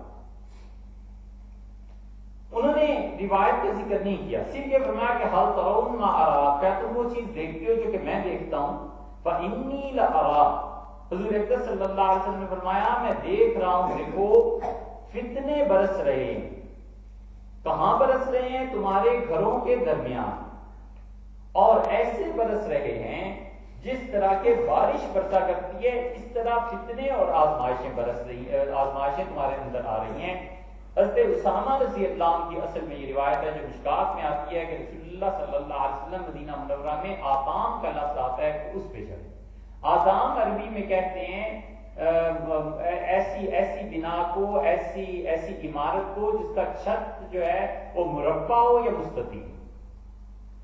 کہتے ہیں کہ مدینہ منورہ میں سب سے پہلے ایسی عمارتیں اوس اور خزرج نے بنائی تھی، اور اس سے پہلے لوگ جو گھر تھے وہ گول بنایا کرتے تھے۔ اب بھی دنیا میں کہیں کہیں آپ کو مل جائے گا کہ لوگ اپنے گھروں کو گول بناتے ہیں۔ یہاں بالاکوٹ میں اندر چلے جائیں آبادی میں تو پتہ نہیں کون ہے مگر انہوں نے اپنے گھر گول بنائے ہوئے ہیں، کمرے کو چوکور نہیں بنایا بلکہ گول بنا دیا ہے۔ اب مورخین نے یہ لکھا ہے کہ قدیم زمانے میں کہیں ہوتا ہوگا، کیونکہ حضرت ابراہیم علیہ السلام نے جو بیت اللہ کو بنایا ہے، مستطیل بنایا ہے، انہوں نے گول نہیں بنایا۔ تو اس کا مطلب ہے گھر بناتے تھے لوگ عربوں میں، چوکور بناتے ہوں گے، مستطیل بناتے ہوں گے۔ ان میں سے کسی گھر کے اوپر رسول اللہ صلی اللہ علیہ وسلم تشریف لے گئے، مدینہ منورہ میں یا قلعے پہ تشریف لے گئے، اور آپ نے فرمایا وہ چیز دیکھ رہے ہو جو میں دیکھ رہا ہوں؟ صحابہ رضی اللہ عنہ کے اللہ کے رسول نہیں۔ آپ نے فرمایا تمہارے گھروں میں بارش کی طرح فتنے برستے ہوئے میں دیکھ رہا ہوں، جس طرح بارش برسا کرتی ہے۔ کتاب الفتن میں یہ حدیث لائے ہیں صاحب مشکات رحمۃ اللہ علیہ۔ اس حدیث پہ اختلاف ہے اہل تشریح کا اور اہل سنت، اور اہل تشریح دوسری روایات بھی ملاتے ہیں، اور وہ کہتے ہیں کہ اسی طرح کی دوسری روایت بھی آئی ہے، اور رسول اللہ صلی اللہ علیہ وسلم نے فرمایا یہ جو سوئی ہوئی ہیں حجرے والیاں، انہیں کوئی اٹھا دے اور میں دیکھتا ہوں فتنے برس رہے ہیں۔ اور رسول اللہ صلی اللہ علیہ وسلم کا ایک روایت میں آتا ہے کہ چہرہ مبارک بیویوں کے گھروں کی طرف تھا، ازواج مطہرات رضی اللہ عنہن ان کے گھروں کی طرف تھا۔ وہ ان تمام احادیث کو ملا کے کہتے ہیں کہ ایک تو یہ کہتے ہیں کہ یہ جو رسول اللہ صلی اللہ علیہ وسلم دیکھ رہے تھے نا یہ فتنہ تھا، اور معاذ اللہ یہ فتنہ اس کے عائشہ رضی اللہ عنہا تھی، اسی لیے فرمایا تھا کہ میں دیکھ رہا ہوں۔ اور پھر یہ فتنہ ظاہر ہوا ہے جب عائشہ رضی اللہ عنہ علی رضی اللہ عنہ کے مقابلے میں۔ یہ وہ ان تمام احادیث کو جوڑ کے یہ کہتے ہیں۔ اہل سنت والجماعت یہ کہتے ہیں کہ ان احادیث کو جوڑ بھی لو، سب کچھ کر لو تو فتنے سے مراد کیا ہے؟ اللہ نے فرمایا ہے قرآن کریم میں کہ تمہاری مال اور تمہارا اولاد فتنہ ہے، یعنی آزمائش کی چیز ہے۔ تو آزمائش ہے، آزمائشیں ہوتی ہیں، اچھوں کے ساتھ بھی ہوتی ہیں، بروں کے ساتھ بھی ہوتی ہیں۔ حضور صلی اللہ علیہ وسلم خود فرمایا کہ شد البلاء علی الانبیاء، سب سے بڑی آزمائش انبیاء علیہ السلام پہ آتی ہے کہ دنیا سے انہیں نفرت اور دنیا سے انہیں گالیاں اور دنیا سے انہیں سوائے برائی کے کچھ نہیں ملتا امتوں سے، لوگوں سے، اور پھر بھی وہ محبت سے پیش آتے ہیں، پھر بھی رحمت ہوتی ہے، پھر بھی تعلیم ہوتی ہے۔ تو اس لیے مسئلہ کیا ہے؟ فتنہ تھا، آزمائش تھی، اور وہ آزمائش ہوئی۔ اور پھر وہ کہتے ہیں کہ رسول اللہ صلی اللہ علیہ وسلم نے جن فتنوں کو دیکھا تھا، اگر یہ شر کے معنی میں ہے تو نبی کریم صلی اللہ علیہ وسلم نے اس فتنے کو دیکھا تھا جو فتنہ پیش آیا ہے یزید کے دور میں، جسے کہتے ہیں واقعہ حرہ۔ مسئلہ یہ ہے کہ پہلی 2 صدیوں میں شیعہ کے یہاں کوئی علم کلام نہیں، علم کلام میں امتیاز معتزلہ کو حاصل تھا یا اہل سنت والجماعت کو۔ علم کلام بحث کرتا ہے کہ میں کون ہوں، کیوں ہوں، کہاں سے آیا ہوں، مجھے کس نے بھیجا ہے، میرے لیے کوئی راستہ ہے بھی یا نہیں ہے تو وہ کون سا ہے، اللہ تعالیٰ تک پہنچنے کا ہے تو اللہ کی ذات ہے یا اس کی صفات ہے، اچھا صفات ذات کا حصہ ہے یا اس سے الگ ہے، اچھا اللہ ہے کہاں، یہ ساری کی ساری مباحث علم کلام کی ہیں۔ اور علم کلام میں سرمایہ یا تو اہل سنت کے پاس تھا یا معتزلہ کے پاس تھا، شیعہ کے پاس پہلی 2 صدیوں تک علم کلام میں کچھ نہیں۔ اور ہوا یہ کہ معتزلہ نے کہنے کو تو وہ آزاد خیال تھے، 19ویں صدی کے وسط میں سب سے پہلے جرمن جو مستشرق تھے انہوں نے معتزلہ کو خطاب دیا۔ اور اب ہمارے آخری دور میں یہ جو مباحث چھڑی ہیں بہت شد و مت سے اور بہت زور سے، اس میں بڑا ہاتھ ان مستشرقین کا ہے جنہوں نے پڑھا اور انہوں نے عربی اور فارسی اور اردو کو پڑھا اور بہت اچھا پڑھا۔ یہ ڈاکٹر نکلسن تھے، علامہ اقبال کے استاد، انہوں نے پڑھا، اور آرنلڈ تھے، انہوں نے پڑھا۔ اتنے بڑے بڑے لوگ تھے یہ کہ شبلی نعمانی آرنلڈ کو قسطنطنیہ یعنی ترکی تک پہنچانے کے لیے گئے۔ علی گڑھ والوں نے کہا اتنا بڑا آدمی ہے کہ جیسے ہم کسی کے احترام میں اسے دروازے تک جاتے ہیں تو اس آدمی کو ایشیا کے آخری دروازے تک چھوڑ کے رخصت کر کے آنا ہے۔ تو پھر شبلی گئے ہیں وہ ان کو چھوڑنے کے لیے۔ آرنلڈ کی بڑی تعریف کی علامہ اقبال نے اپنے اس میں، اس کے کہ اقبال نے پڑھا تھا ان سے اور فلسفے کے بہترین استاد، اور انہوں نے اقبال کو شاعری پہ بھی لگایا، اس چیز پہ انہوں نے ان کی ہمت بتائی، اور بھی اسباب اور وجوہات تھے۔ شبلی نے ان سے انگلش پڑھی تھی اور انہوں نے شبلی سے عربی پڑھی تھی۔ یہ جتنا بھی علم پھیلا ہے اس آخری دور میں، پہلی جنگ عظیم کے پہلے اور پہلی جنگ عظیم کے تو بعد بہت زیادہ، جب جرمن غالب آئے ہیں تو انہوں نے مسلمانوں کو جو لوٹا اور مارا، جتنے بھی ممالک تھے، فرانس نے خاص طور پہ جب مصر ان علاقوں پہ حملہ کیا اور لبنان چلا گیا اور بلاد شام چلے گئے، تو یہ لوٹ لوٹ کے کتابیں وہاں لے جاتے ہیں۔ اب بھی آپ دیکھیں تو امریکہ نے جو حملہ کیا افغانستان پہ اور عراق پہ، تو باقاعدہ اخبارات میں آتا رہا کہ وہاں کے کتب خانے سب سے پہلے منتقل کیے گئے۔ عراق میں جو چیزیں امریکہ لے کے گیا تھا، پہلے دن کی نیوز کی دیکھیں تو اس میں 2-3 چیزیں آپ کو ملیں گی۔ ایک تو تیل کے کنووں پہ قبضہ ہو گیا اور تیل فوراً بھجانے کا بندوبست کیا گیا، اور اس کے ساتھ ساتھ کتابیں بھجوانے کا بندوبست کیا گیا۔ اس لیے ہم نے امریکہ میں ملا علی قاری اور حافظ ابن حجر رحمۃ اللہ علیہ کی تحریرات دیکھی اور ان کی کتابیں، حیرت ہوئی کہ اتنی مسلمانوں کی قدیم کتابیں یہاں، تو انہوں نے کہا یہ افغانستان سے لائے۔ اتنی قابل قدر تحریریں۔ ابھی ہم شام گئے تو وہاں پر ایک شہزادہ تھا سعودی، اپنے آخری مراحل میں دیکھا، اس نے شیخ الاسلام ابن تیمیہ رحمۃ اللہ علیہ کا ایک بس اتنا سا رکا تھا شیخ کے ہاتھ کا لکھا ہوا، اور اسے اتنا عشق تھا اس سے کہ بار بار سنتا تھا۔ بیچنے والے نے بیچا اور $20 بلین میں اتنا سا رکا بیچا، تو شہزادہ تھا، خرید سکتا تھا، اس نے خریدا شیخ سے محبت اور تعلق کی وجہ سے۔ تو مسلمانوں نے یہ جو کام کیا کہ اپنی کتابیں چھوڑ دی، اور اس وقت مسلمانوں کی حالت بہت بری تھی۔ سیاسی زوال آیا، سیاسی زوال کے ساتھ ساتھ علمی زوال آیا۔ سیاسی زوال جب بھی آتا ہے وہ ایک طرف بڑھ جاتی ہے اور ایک طرف بیٹھ جاتی ہے، بالعموم ہوا ہے، قاعدہ کلیت ہم نہیں کہتے، لیکن مسلمانوں کا جب بھی سیاسی زوال آیا ہے اس کے ساتھ ساتھ علمی زوال بھی آ گیا، اور روحانیت میں زوال نہیں آیا، وہ بڑھ گیا۔ یہ تاریخ جب آپ پڑھیں گے تو مسلمانوں کا سیاسی زوال اور علمی زوال بیک وقت ہوا، اور جب یہ زوال ہو رہا تھا تو معرفت، اللہ کی ذات، اللہ کے ساتھ تعلق، صوفیہ مشائخ یہ بڑھتے چلے گئے۔ دلی جب تباہ ہو رہی تھی تو 22 خانقاہیں تھی لوگوں کے پاس وہاں پہ، جس دلی میں اب مشکل سے 2-3 خانقاہیں رہ گئی ہوں گی جہاں کوئی انسان بنے، وگرنہ 22 خانقاہیں تھیں، ایک سے ایک بڑا آدمی بیٹھا ہوا تھا۔ علمی زوال ایسا تھا کہ انگریز سب کتابیں لے، جرمن جو لے کر گئے ہیں پہلی جنگ عظیم سے پہلے اس کے بعد، اور فرانسیسی جو لے کے گئے ہیں، وہاں پہ لوگوں نے عربی پڑھ رکھی تھی، فارسی پڑھ رکھی تھی۔ 17ویں صدی سے یورپ میں عربی پڑھنے کا رواج ہو گیا تھا۔ اب نتیجہ اس کا یہ نکلا کہ قرآن کریم کو پڑھنا چاہتے تھے، اور مسلمان ایسے تھے کہ انہوں نے قرآن پاک کا ترجمہ انگلش میں نہیں کیا۔ سب سے پہلے انگریزوں نے خود ہی ترجمہ کیا، خود ہی انہوں نے پڑھا، جو کچھ گمراہی یا صحیح انہیں سمجھ آیا بس وہی وہ چیزیں لکھتے رہے، اس لیے کہ مسلمانوں نے کوئی کام تھوڑا ہی کیا۔ اب بھی اس سال میں بھی ہم یہ جو بات آپ سے عرض کر رہے ہیں، شاید انٹرنیشنل لیول پہ لوگ سن رہے ہوں گے اسے، اب بھی مسلمانوں نے ابھی تک کسی زبان میں ایسا لٹریچر تیار نہیں کیا جو اس زمانے کی سطح پر پیش کیا جائے اور لوگوں کے لیے اسلام کا پیغام ہے۔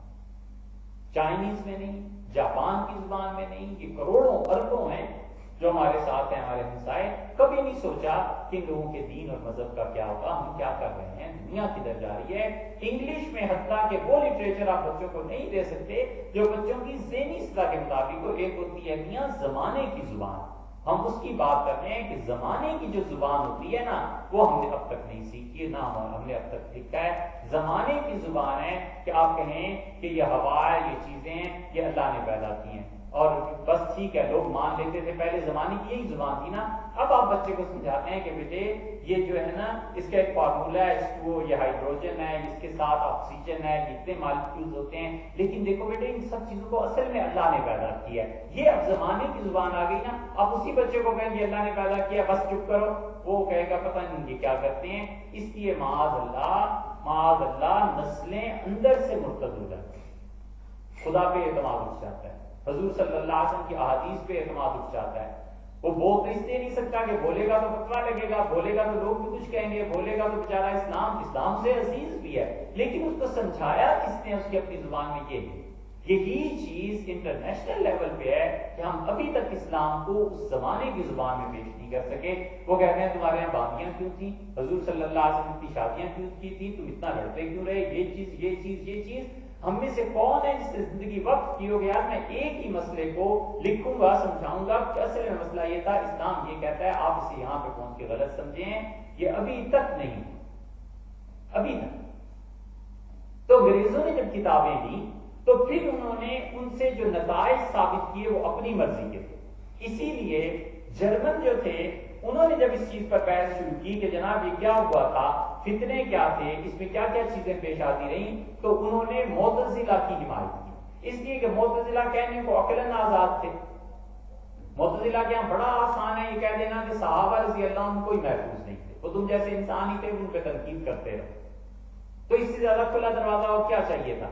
یہی موقف شیعہ کا تھا، ائمہ کا پہلے وہ کافر نہیں کہتے تھے صحابہ رضی اللہ عنہ کو، پرانے جو تھے جو سمجھدار عقلمند تھے، اخباری روایات الگ ہیں لیکن ان کے جو قطعی روایات ہیں وہ الگ ہیں، دونوں میں فرق اگر کریں تو انہوں نے یہ مسلک معتزلہ سے کیا تھا۔ اسی طرح معتزلہ یہ کہتے تھے کہ قرآن کریم جو ہے اس کا متبادل لانا، اللہ نے جو چیلنج کیا ہے کہ فاتو کے صورت میں مثلے اس جیسی ایک صورت بنا لاؤ، وہ کہتے تھے یہ اللہ نے تکوینی طور پر منع کیا ہے ورنہ تشریعاً جائز ہے، درست ہے، ہو سکتا ہے، سمجھے؟ بڑی نازک بات، معاذ اللہ۔ وہ کہتے تھے کہ قرآن جیسا قرآن بالکل لکھا جا سکتا ہے، یہ تو اللہ نے خود منع کر دیا تقدیر میں کہ کسی کو طاقت نہیں دی خدا نے کہ لکھے، وگرنہ قرآن جیسی کتاب لکھنا کون سا مشکل ہے، ہم خود لکھ سکتے ہیں، اس میں کون سی ایسی بات ہے۔ یہ معتزلہ کہتے تھے، یہیں سے یہ بیج پڑا، اور اہل تشریع کے یہاں یہ روایات آ گئی کہ قرآن کامل نہیں ہے، منسوخ ہے، یہ ہو گیا وہ ہو گیا وہ ہو گیا، اور یہیں سے پھر اب لوگوں نے لبنان میں پورا قرآن کریم لکھ دیا۔ آپ انٹرنیٹ پہ جائیں تو آپ کو پورا ایک قرآن ملے گا، اس میں قرآن جیسی 114 صورتیں ہیں، قرآن جیسی آیات ہیں، عربی بھی ویسی ہے، سب کچھ ویسا ہے۔ یہ معتزلہ کا اصل میں تصور تھا۔ اس معتزلہ کی ذہنی آزادی، کہنے کو ذہنی آزادی، اس لیے میں کہنے کو کہہ رہے ہیں کہ وگرنہ یہ معتزلی اپنے معاملے میں بڑے سخت تھے، اہل سنت والجماعت کو یہ کافر قرار دیتے رہے اور اہل سنت والجماعت کو گدھا لکھتے رہے. اتنے بڑھ گئے تھے اپنے عقائد میں کہ یہ صاحب کشاف جو ہے زمخشری، اس نے تفسیر لکھی ہے کشاف نے. اب ان کا عقیدہ بنیادی طور پر یہ تھا کہ فرشتے انسانوں سے افضل ہیں. تو نتیجہ یہ نکلا کہ لوگوں نے کبھی فرشتے افضل ہیں، جبریل اور حضور صلی اللہ علیہ وسلم، اس پہ جبریل افضل ہے. حضور اکرم صلی اللہ علیہ وسلم اس مقام پہ نہیں پہنچے جس پہ جبریل امین پہنچے ہوئے تھے معاذ اللہ. اور اسی لیے دو مقامات تو ایسے ہیں اس تفسیر کشاف میں جہاں پہنچ کے پتہ چلتا ہے کہ رسول اللہ صلی اللہ علیہ وسلم کے ساتھ ناانصافی کی زمخشری نے. ایک وہ جو سورہ تکویر میں اور ایک سورہ توبہ میں. سورہ توبہ میں آیا نا کہ اللہ عنک لما اذنت لهم، اللہ آپ کو معاف کرے، آپ نے کیوں اجازت دے دی تھی منافقوں کو کہ مدینہ منورہ میں رہ جائیں اور آپ کے ساتھ جہاد میں نہ جائیں. حضور صلی اللہ علیہ وسلم نے اجازت دی تھی. اس پہ کشاف نے لکھا ہے کہ اللہ نے گویا کہ دوسرے لفظوں میں یہ کہا کہ بے سما کتا، بدترین بات ہے نبی جو تو نے کی. یہ بے سما کتا کے لفظ لکھے ہیں زمخشری نے.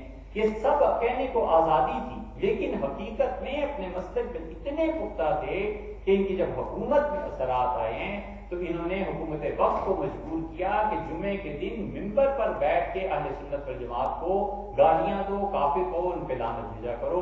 ابو الحسن اشعری رحمۃ اللہ علیہ پہ لعنت بھیجتے رہے یہ چیزیں. پھر حتیٰ کہ اللہ نے غلبہ دیا جب اہل سنت والجماعت کو حکمران ٹھیک آ گئے تو انہوں نے ان معتزلہ کو پکڑا. انہوں نے کہا کیا ظلم کرتے ہو، یا اصل یہ بھی مسلمان ہیں، اہل سنت والجماعت کو کیوں گالیاں دی جائیں.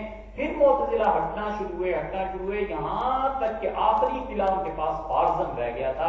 یہ خارزم کے ہیں صاحب کشاف، اور خارزم جس کے متعلق لوگ سنتے تھے کہ یہ خارزم کا رہنے والا ہے، کہتے تھے یہ خارزمی ہے تو یقیناً معتزلی ہے. اور خارزم کے لوگ ان کے علم کا اندازہ لگاؤ، وہاں پہ مائنس ٹیمپریچر چلا جاتا تھا. تو خارزم والوں نے کتابیں لکھی ہیں باقاعدہ. یہ اب کہتے ہیں نا یورپ والے کہ فلان چیز کے اعداد و شمار جمع کرو، یہ ہو گیا، دنیا میں اتنی جنگیں ہوئی، سمندر کا اتنا پانی، یہ وہ. مسلمان یہ سارے میدان پہلے طے کر چکے تھے. خارزم والوں نے کتابیں لکھی کہ ہمارے ہاں کتنے شہر میں ایسے آدمی ہیں برف کی وجہ سے، ٹیمپریچر ڈاؤن ہو جانے کی وجہ سے، جن کی ناک کاٹ دی گئی، جن کے کان کٹ گئے، جن کے پاؤں کٹ گئے. وہ پورا ڈاٹا مل جائے گا اس زمانے کا. وہ کہتے تھے یہ موسم کی وجہ سے ایسے ایسے ہوا ہے. اب مسلمانوں نے چھوڑ دیا کہ اس زمانے میں مسلمان کون سا علم تھا جس میں انہوں نے قدم نہیں رکھا تھا. تو معتزلہ کی یہ جو چیزیں یہ مستشرقین کو بڑی اچھی لگی. انہوں نے کہا یہ تو مسلمانوں کے پاس ہی میٹیریل مل جاتا ہے کہ قرآن محفوظ نہیں، مسلمانوں کی روایتوں میں ایک میٹیریل مل جاتا ہے کہ حضور صلی اللہ علیہ وسلم جو تھے وہ کم درجے کے تھے اور جبریل زیادہ درجے کے تھے.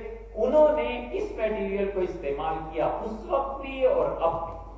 اور اب اس طرح کرتے ہیں کہ اب وہ اس کو جدید رنگ میں بچوں کو پڑھاتے ہیں. آرٹیکل لکھ دیا اور کسی مسلمان کے نام سے ڈال دیا، بچہ پڑھتا ہے اس آرٹیکل کو، کہتا ہے اچھا ہماری کتابوں میں یہ بھی آیا. اب اسے کون سمجھائے کہ بیٹے یہ آیا ہے یا نہیں آیا؟ باپ نے پڑھا ہو تو سمجھائے نا کہ اتنا کچھ آیا ہے یا نہیں آیا. جب والد ہی کوئی نہیں ہے، انہیں کوئی انٹرسٹ اور دلچسپی نہیں ہے دین سے اور خاص طور پہ عقیدے سے، تو بچے کا عقیدہ بگڑ جائے. تو وہ جو زمانے کی زبان ہے، ہم اب تک کسی زبان میں وہ لٹریچر پیش نہیں کر سکتے. نہ انگلش میں جو دنیا کی انٹرنیشنل زبان ہے، نہ چائنیز میں جہاں 1 ارب سے زیادہ آبادی ہے، جاپان میں اور دیکھو، اور انگلش کے بعد تو دوسرا نمبر اسپینش کا آتا ہے.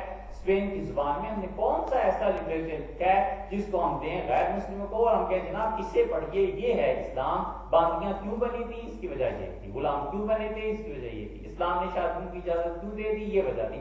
یہی 5 7 10 بڑے بڑے مسائل ہیں نا جن میں لوگوں کو الجھاتے ہیں. ان چیزوں کا جواب نہیں لکھا گیا زمانے کی زبان میں، اس لیے کہ مسلمانوں کو اور کاموں سے فرصت نہیں، تو اس پہ کون محنت کرے. مستشرقین نے معتزلہ کو استعمال کیا.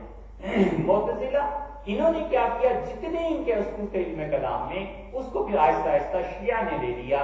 اور شیعہ معتزلہ ایک طرف قریب ہیں اور دوسری طرف معتزلہ کے قریب ترین حنفی فقہا ہیں، اس لیے کہ احناف کو خود عقل کا غلبہ تھا. لیکن الحمدللہ احناف نے ایک ایک چیز چھان کے دی. انہوں نے کہا معتزلی کہتے ہیں ٹھیک ہے کہتے ہوں گے بھائی، ہم بھی یہی کہتے ہیں، لیکن یہ فرق ہے.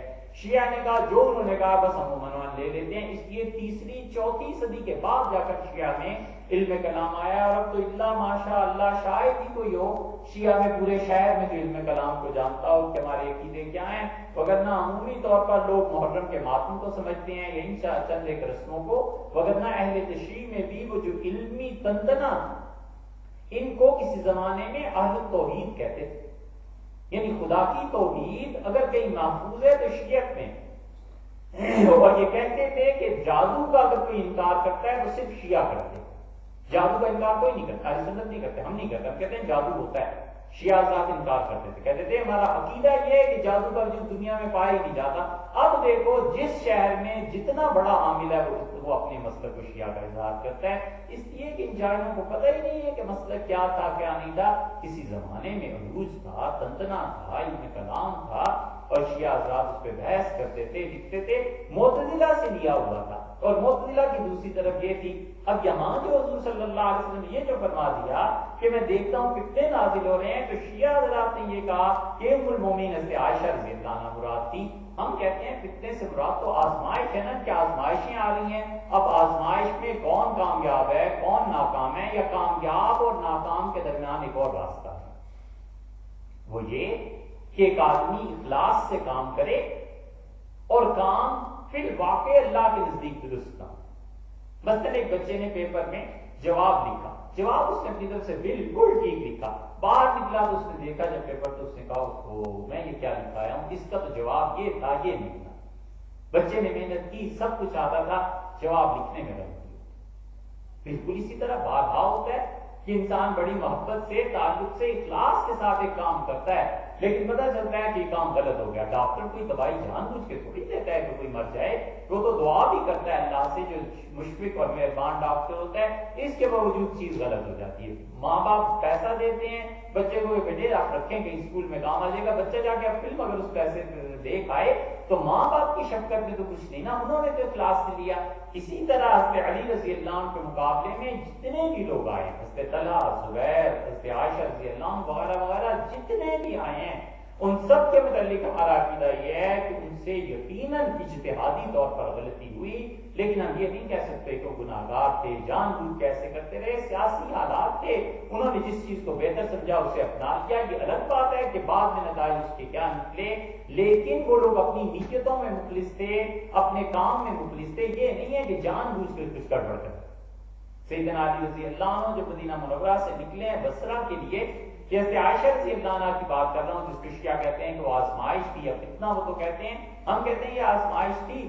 حضرت حسن رضی اللہ عنہ نے منع کیا، ان کا والد بالکل مدینہ منورہ سے نہ جائے۔ جو لوگ آپ کے سامنے آ رہے ہیں کہیں ایسے نہ ہو کہ یہ لڑائی ہو جائے۔ اسی لیے کبھی کبھی جو ہم کہتے ہیں نا کہ سیدنا علی رضی اللہ عنہ یقیناً افضل تھے، خلیفہ راشد تھے، بھائی چوتھے خلیفہ راشد تھے، ان کے مقابلے میں کون تھا؟ لیکن سیاسی اپروچ جو ہے نا، ایک نسل کی دوسری نسل سے بدل جاتی ہے۔ ایک نسل وہ ہے جو 1960 میں سیاست کرتی تھی، ایک نسل وہ ہے جو اب سیاست کو دیکھتی ہے۔ زمین آسمان کا فرق ہے۔ بچہ ہے باپ سے تو چھوٹا ہی ہے نا، لیکن اس کا زاویہ مختلف ہے دیکھنے کا۔ سیدنا حسن رضی اللہ عنہ سیاسی رائے میں اپنے والد سیدنا علی رضی اللہ عنہ سے بڑھ گئے، اس لیے جہاں سیاسی معاملات آتے ہیں وہاں حسن ابن علی رضی اللہ عنہ کی رائے آتی دیکھ کے حیرت ہوتی ہے کہ یہ دماغ کیسے ایسے سوچتا تھا۔ حضرت علی رضی اللہ عنہ کچھ کہتے ہیں، وہ کچھ کہتے ہیں، وہ مشورہ مانگتے ہیں، وہ کہتے ہیں ایسے نہ کریں، حضرت علی رضی اللہ عنہ کرتے ہیں، اور بعد میں پھر پتہ چلتا ہے کہ سیدنا حسن رضی اللہ عنہ کی رائے بڑی تھی، اور کیسے نہ ہوتی۔ حضور صلی اللہ علیہ وسلم نے حضرت حسن رضی اللہ عنہ کو دیکھ کے فرمایا ان ھذا ابنی سید، میرا یہ بیٹا تو سردار ہے، میرا یہ بیٹا تو آقا ہے لوگوں کا۔ اس لیے حسن رضی اللہ عنہ کی رائے یہ تھی، انہوں نے کہا امیر المومنین کو حضرت علی رضی اللہ عنہ کا مدینہ منورہ سے نہ نکلیں، نہ جائیں، آگے جو لوگ آ رہے ہیں اگر کہیں ٹکراؤ کی صورت ہو گئی تو کیا ہوگا۔ حضرت علی رضی اللہ عنہ کا میں جاؤں گا، ان سے مذاکرات کروں گا، بیٹھیں گے، بات چیت کریں گے۔ اما اختلفنا علی دم عثمان رضی اللہ عنہ کے خونی پہ تو بحث کرتی ہے نا، چلے جاتے ہیں، اس میں کیا مدعا، نہ جائیں نہ جائیں۔ حضرت علی رضی اللہ عنہ چلے گئے، اور امیر المومنین رضی اللہ عنہ جب سامنے لشکر دیکھا تو انہوں نے کہا 4 آدمی ہیں جن کی وجہ سے میں آزمائش میں پڑ گیا۔ تقریر کی انہوں نے اپنی فوج میں، انہوں نے کہا سب سے زیادہ سخی آدمی طلحہ رضی اللہ عنہ ہیں، یہ میرے سامنے آ، اور انہوں نے کہا سب سے زیادہ ان میں شجیع اور بہادر جو موت سے بالکل نہیں ڈرتا زبیر رضی اللہ عنہ ہیں، یہ بھی میرے سامنے، اور انہوں نے کہا سب سے زیادہ لوگوں سے بے نیاز اور جس کے دل میں لوگوں کے لیے کوئی، یعنی اللہ کے مقابلے میں کوئی گنجائش نہیں ہے، وہ اللہ کی ذات میں مست ہے، مراد یہ تھی۔ فرمایا استجالہ رضی اللہ عنہ، اور لوگ سب سے زیادہ جس کی اطاعت کرتے ہیں، سب سے زیادہ جس کی محبت میں، اس کی مان کے چلتے ہیں عائشہ رضی اللہ عنہا ہے، یہ چاروں میرے سامنے آ گئے ہیں اور میں آزمایا جا رہا ہوں، اب میرا کیا ہوگا؟ اور پھر سیدنا علی رضی اللہ عنہ نے کہا کہ میں ان سے بات کروں گا اور دیکھو میں انہیں حق کی طرف لاؤں گا کہ عثمان رضی اللہ عنہ جو خون ہے اس پہ بات کرتی ہیں تو خلافت قائم ہوگی، اسٹیبلش ہونے دو، پھر اس کے بعد بات کریں۔ اور پھر ہوا جو ہوا۔ یہ تو تھا ان کا موقع کا جواب کہ ہم کہتے ہیں فتنے سے مراد یہ نہیں، آزمائش اور آزمائش ہوئی، اور سیدہ عائشہ رضی اللہ عنہ، زبیر طلحہ رضی اللہ عنہ ساری محبت اخلاص کے باوجود حضرت علی رضی اللہ عنہ کے مقابلے میں ان سے اجتہادی طور پر خطا ہوگی۔ ہم یہ نہیں کہہ سکتے کہ وہ گناہ گار تھے، جان بوجھ کے لڑنے آ گئے تھے، جان بوجھ کے مسلمانوں کا خون کر دیا تھا، ان لوگوں کی نیتیں صاف تھیں، اسی وجہ سے اللہ تو جانتا تھا نا کہ ہوگا، اور اللہ نے اس واقعے سے کہیں پہلے کہہ دیا تھا کہ اللہ ان سب سے راضی ہے، تو اللہ نے رضا کا جو اپنا سرٹیفکیٹ دیا تھا تو خدا کو معلوم تھا یہ سب کچھ ہونا ہے، اس کے باوجود اللہ نے پہلے سے کہہ دیا کہ میں راضی ہوں۔ رہ گئی یہ بات کہ فتنہ تھا کیا جو رسول اللہ صلی اللہ علیہ وسلم دیکھا؟ ہم کہتے ہیں کہ یہ فتنہ وہ تھا جو حرہ میں پیش آیا، اور حرہ میں یہ پیش آیا کہ جب یزید کی فوج نے یا ان لوگوں نے حسین رضی اللہ عنہ کو شہید کیا تو زین العابدین رحمۃ اللہ علیہ بچ گئے۔ کربلا میں جب زین العابدین رحمۃ اللہ علیہ کو شہید کرنے کے لیے وہ آگے بڑے فوج والے کہ انہیں بھی ختم کر دیں، تو زین العابدین رحمۃ اللہ علیہ کہتے بالکل میرے سر پہ آ گئے، اور کسی نے اسے کہا کہ یہ بیمار ہے، چھوڑ دو، حسین رضی اللہ عنہ کا بیٹا اسے کچھ نہ ہو۔ اور زین العابدین رحمۃ اللہ علیہ کہتے ہیں مجھے شام لے گئے اور میں وہاں ایک آدمی کے پاس رہا، اور اس نے فرمایا میرے والد میرے دادا کا اتنا معتقد تھا کہ بات کرتا تھا اور رو پڑتا تھا، اور اس نے مجھے رکھا اور میری خدمت کی، اور صبح و شام مجھے دودھ پلاتا تھا، پھل کھلاتا تھا، بڑی محبت سے پیش آتا تھا، اور جب میرے والد کا ذکر کرتا تھا کربلا کا تو دھاڑے مارتا تھا اور کہتا آپ اہل بیت پہ بڑا ظلم ہوا۔ فرماتے تھے میرے دل میں اس کی اتنی عزت ہوئی، اتنی قدر ہوئی، ایک دن دروازہ کھولا تو دیکھا ایک اور آدمی اس کے ساتھ آ رہا اور یہ رو رہا ہے، تو میں نے دیکھا تو وہ فوجی تھا، تو میں نے کہا کیا ہوا؟ تو اس نے کہا یہ آپ کا پوچھتا ہوا آیا تھا، تو میں 20 روپے میں آپ کو اس کے ہاتھ حضرت بیچ رہا ہوں، پیسے چاہیے تھے میں نے لے لیے ہیں، باقی مجھے دکھ بہت ہے آپ کا، غم بہت ہے، لیکن میں اب بھی رو بھی رہا تھا اور 20 روپے میں بیچ دی تھی۔ زین العابدین رحمۃ اللہ علیہ کہتے تھے پھر مجھے احساس ہوا کہ میرے دادا علی رضی اللہ عنہ کے ساتھ کیا ہوا ہے، میرے والد حسین رضی اللہ عنہ کے ساتھ کیا ہوا ہے کہ انہیں بلایا بھی اور موقع پہ آئے بھی نہیں اور ان کی مدد بھی نہیں کی اور کربلا میں شہید ہونے دیا، یہی انہوں نے میرے ساتھ کیا، 20 روپے میں مجھے بیچ بھی دیا اور روتا بھی جاتا تھا، کہتا تھا حضرت اہل بیت سے بڑی ہمدردی ہے، وہ بھی لے گیا۔ خیر کے مدینہ منورہ پہنچ گئے، مدینہ منورہ آ کے ان لوگوں کو جو چیز تھی بہت گہری بات انہوں نے کی، زین العابدین رحمۃ اللہ علیہ کہہ دیا بھائی ہم حکومت کے خلاف بالکل نہیں اٹھے۔ آپ کبھی اس پہ غور کیجئے گا خود کہ جتنے بھی لوگ اسلام کے نام پہ اسٹیبلشڈ گورنمنٹ سے ٹکر لیتے ہیں نا بالعموم ناکام ہو جاتے ہیں، ان کے ساتھ ہی انہیں موقع پہ چھوڑ جاتے ہیں، یہ پھر کہتے رہتے ہیں ہمارے ساتھ غداری ہو گئی، یہ ہو گیا یہ ہو گیا۔ بھائی پہلے دن جو تمہارے ساتھ لوگ تھے تم نے کیوں نہیں سوچ لیا کہ یہ کچھ بھی کر سکتے ہیں؟ بغیر اسباب اور سامان کے لڑ پڑنا، چڑھ دوڑنا، گورنمنٹ کو مارو، یہ کر دو وہ کر دو، اللہ کے بندو کیا کرتے ہو؟ کہاں سے اللہ کی مدد آئے گی؟ اللہ نے عقل سمجھ دی ہے یا نہیں دی؟ بہت کم شاذ و نادر کی تاریخ میں ہوا ہوگا کہ ایسے انقلاب آ جائیں، پلٹ جائیں، اور عوامی طاقت ساتھ، عوامی قوت جب ساتھ ہوتی ہے تب جا کر کئی سلطنتوں میں انقلاب آتے ہیں۔ ایسے نہیں ہوا کرتا کہ خوابوں کی بنیاد پہ اور کشف اور کرامتوں کی بنیاد پہ اسٹیبلشڈ گورنمنٹس بدل جایا کریں۔ ان لوگوں کو بڑی صحیح معنی میں فیصلے کی توفیق اللہ نے دی۔ زین العابدین رحمۃ اللہ علیہ نے بلایا اپنے لوگوں کو اور انہوں نے کہا خبردار کہ میں آئندہ دیکھوں ہم لوگ حکومت کے خلاف جائیں، اور یہ بات حضرت حسن رضی اللہ عنہ کہہ چکے تھے۔ دیکھو یہ ہے دماغ، انہوں نے وفات سے پہلے حضرت حسین رضی اللہ عنہ کو بلایا اور ان کا میرے بھائی آپ نے دیکھا ہمارے والد علی رضی اللہ عنہ کا رویہ تینوں خلفاء کے ساتھ خادمانہ رہا، ان کے ساتھ ہمیشہ محبت سے پیش آئے، عزت سے، اور جب والد کے انہوں نے نانا سے بات سنی، انہوں نے کہا دیکھیے ہمارے نانا صلی اللہ علیہ وسلم ساری زندگی محنت کرتے تھے، اور جب حکمرانی کا وقت آیا تو اللہ نے انہیں اپنے پاس واپس بلایا۔ پھر والد تینوں خلفاء کے مشیر کے طور پہ کام کرتے تھے، پھر جب ان کی اپنی خلافت آئی تو لوگوں نے انہیں کام کرنے نہیں دیا، اور اللہ کی قسم حسین دونوں گروہوں کی کھوپڑیاں میرے دونوں ہاتھوں میں تھی. ایک طرف میرے والد کے دوست تھے، ایک طرف معاویہ رضی اللہ عنہ کی فوج تھی، اس میں بھی مجھے لوگ جانتے تھے، اور میں چاہتا تو ان دونوں کھوپڑیوں کو ٹکرا کے پاش پاش کر دیتا اس امت کو. لیکن مجھے خیال آیا کہ جس امت کو بنانے میں حضور صلی اللہ علیہ وسلم نے اتنی محنت کی ہے، میں ان کا نواسا ہو کے امت کو آپس میں لڑا. اور 6 مہینے میں اس پہ غور کرتا رہا، اور 6 مہینے کے بعد میں نے معاویہ رضی اللہ عنہ سے کہا کہ آپ حکومت کریں، اور تم جانتے ہو پھر میں نے حکومت چھوڑ دی.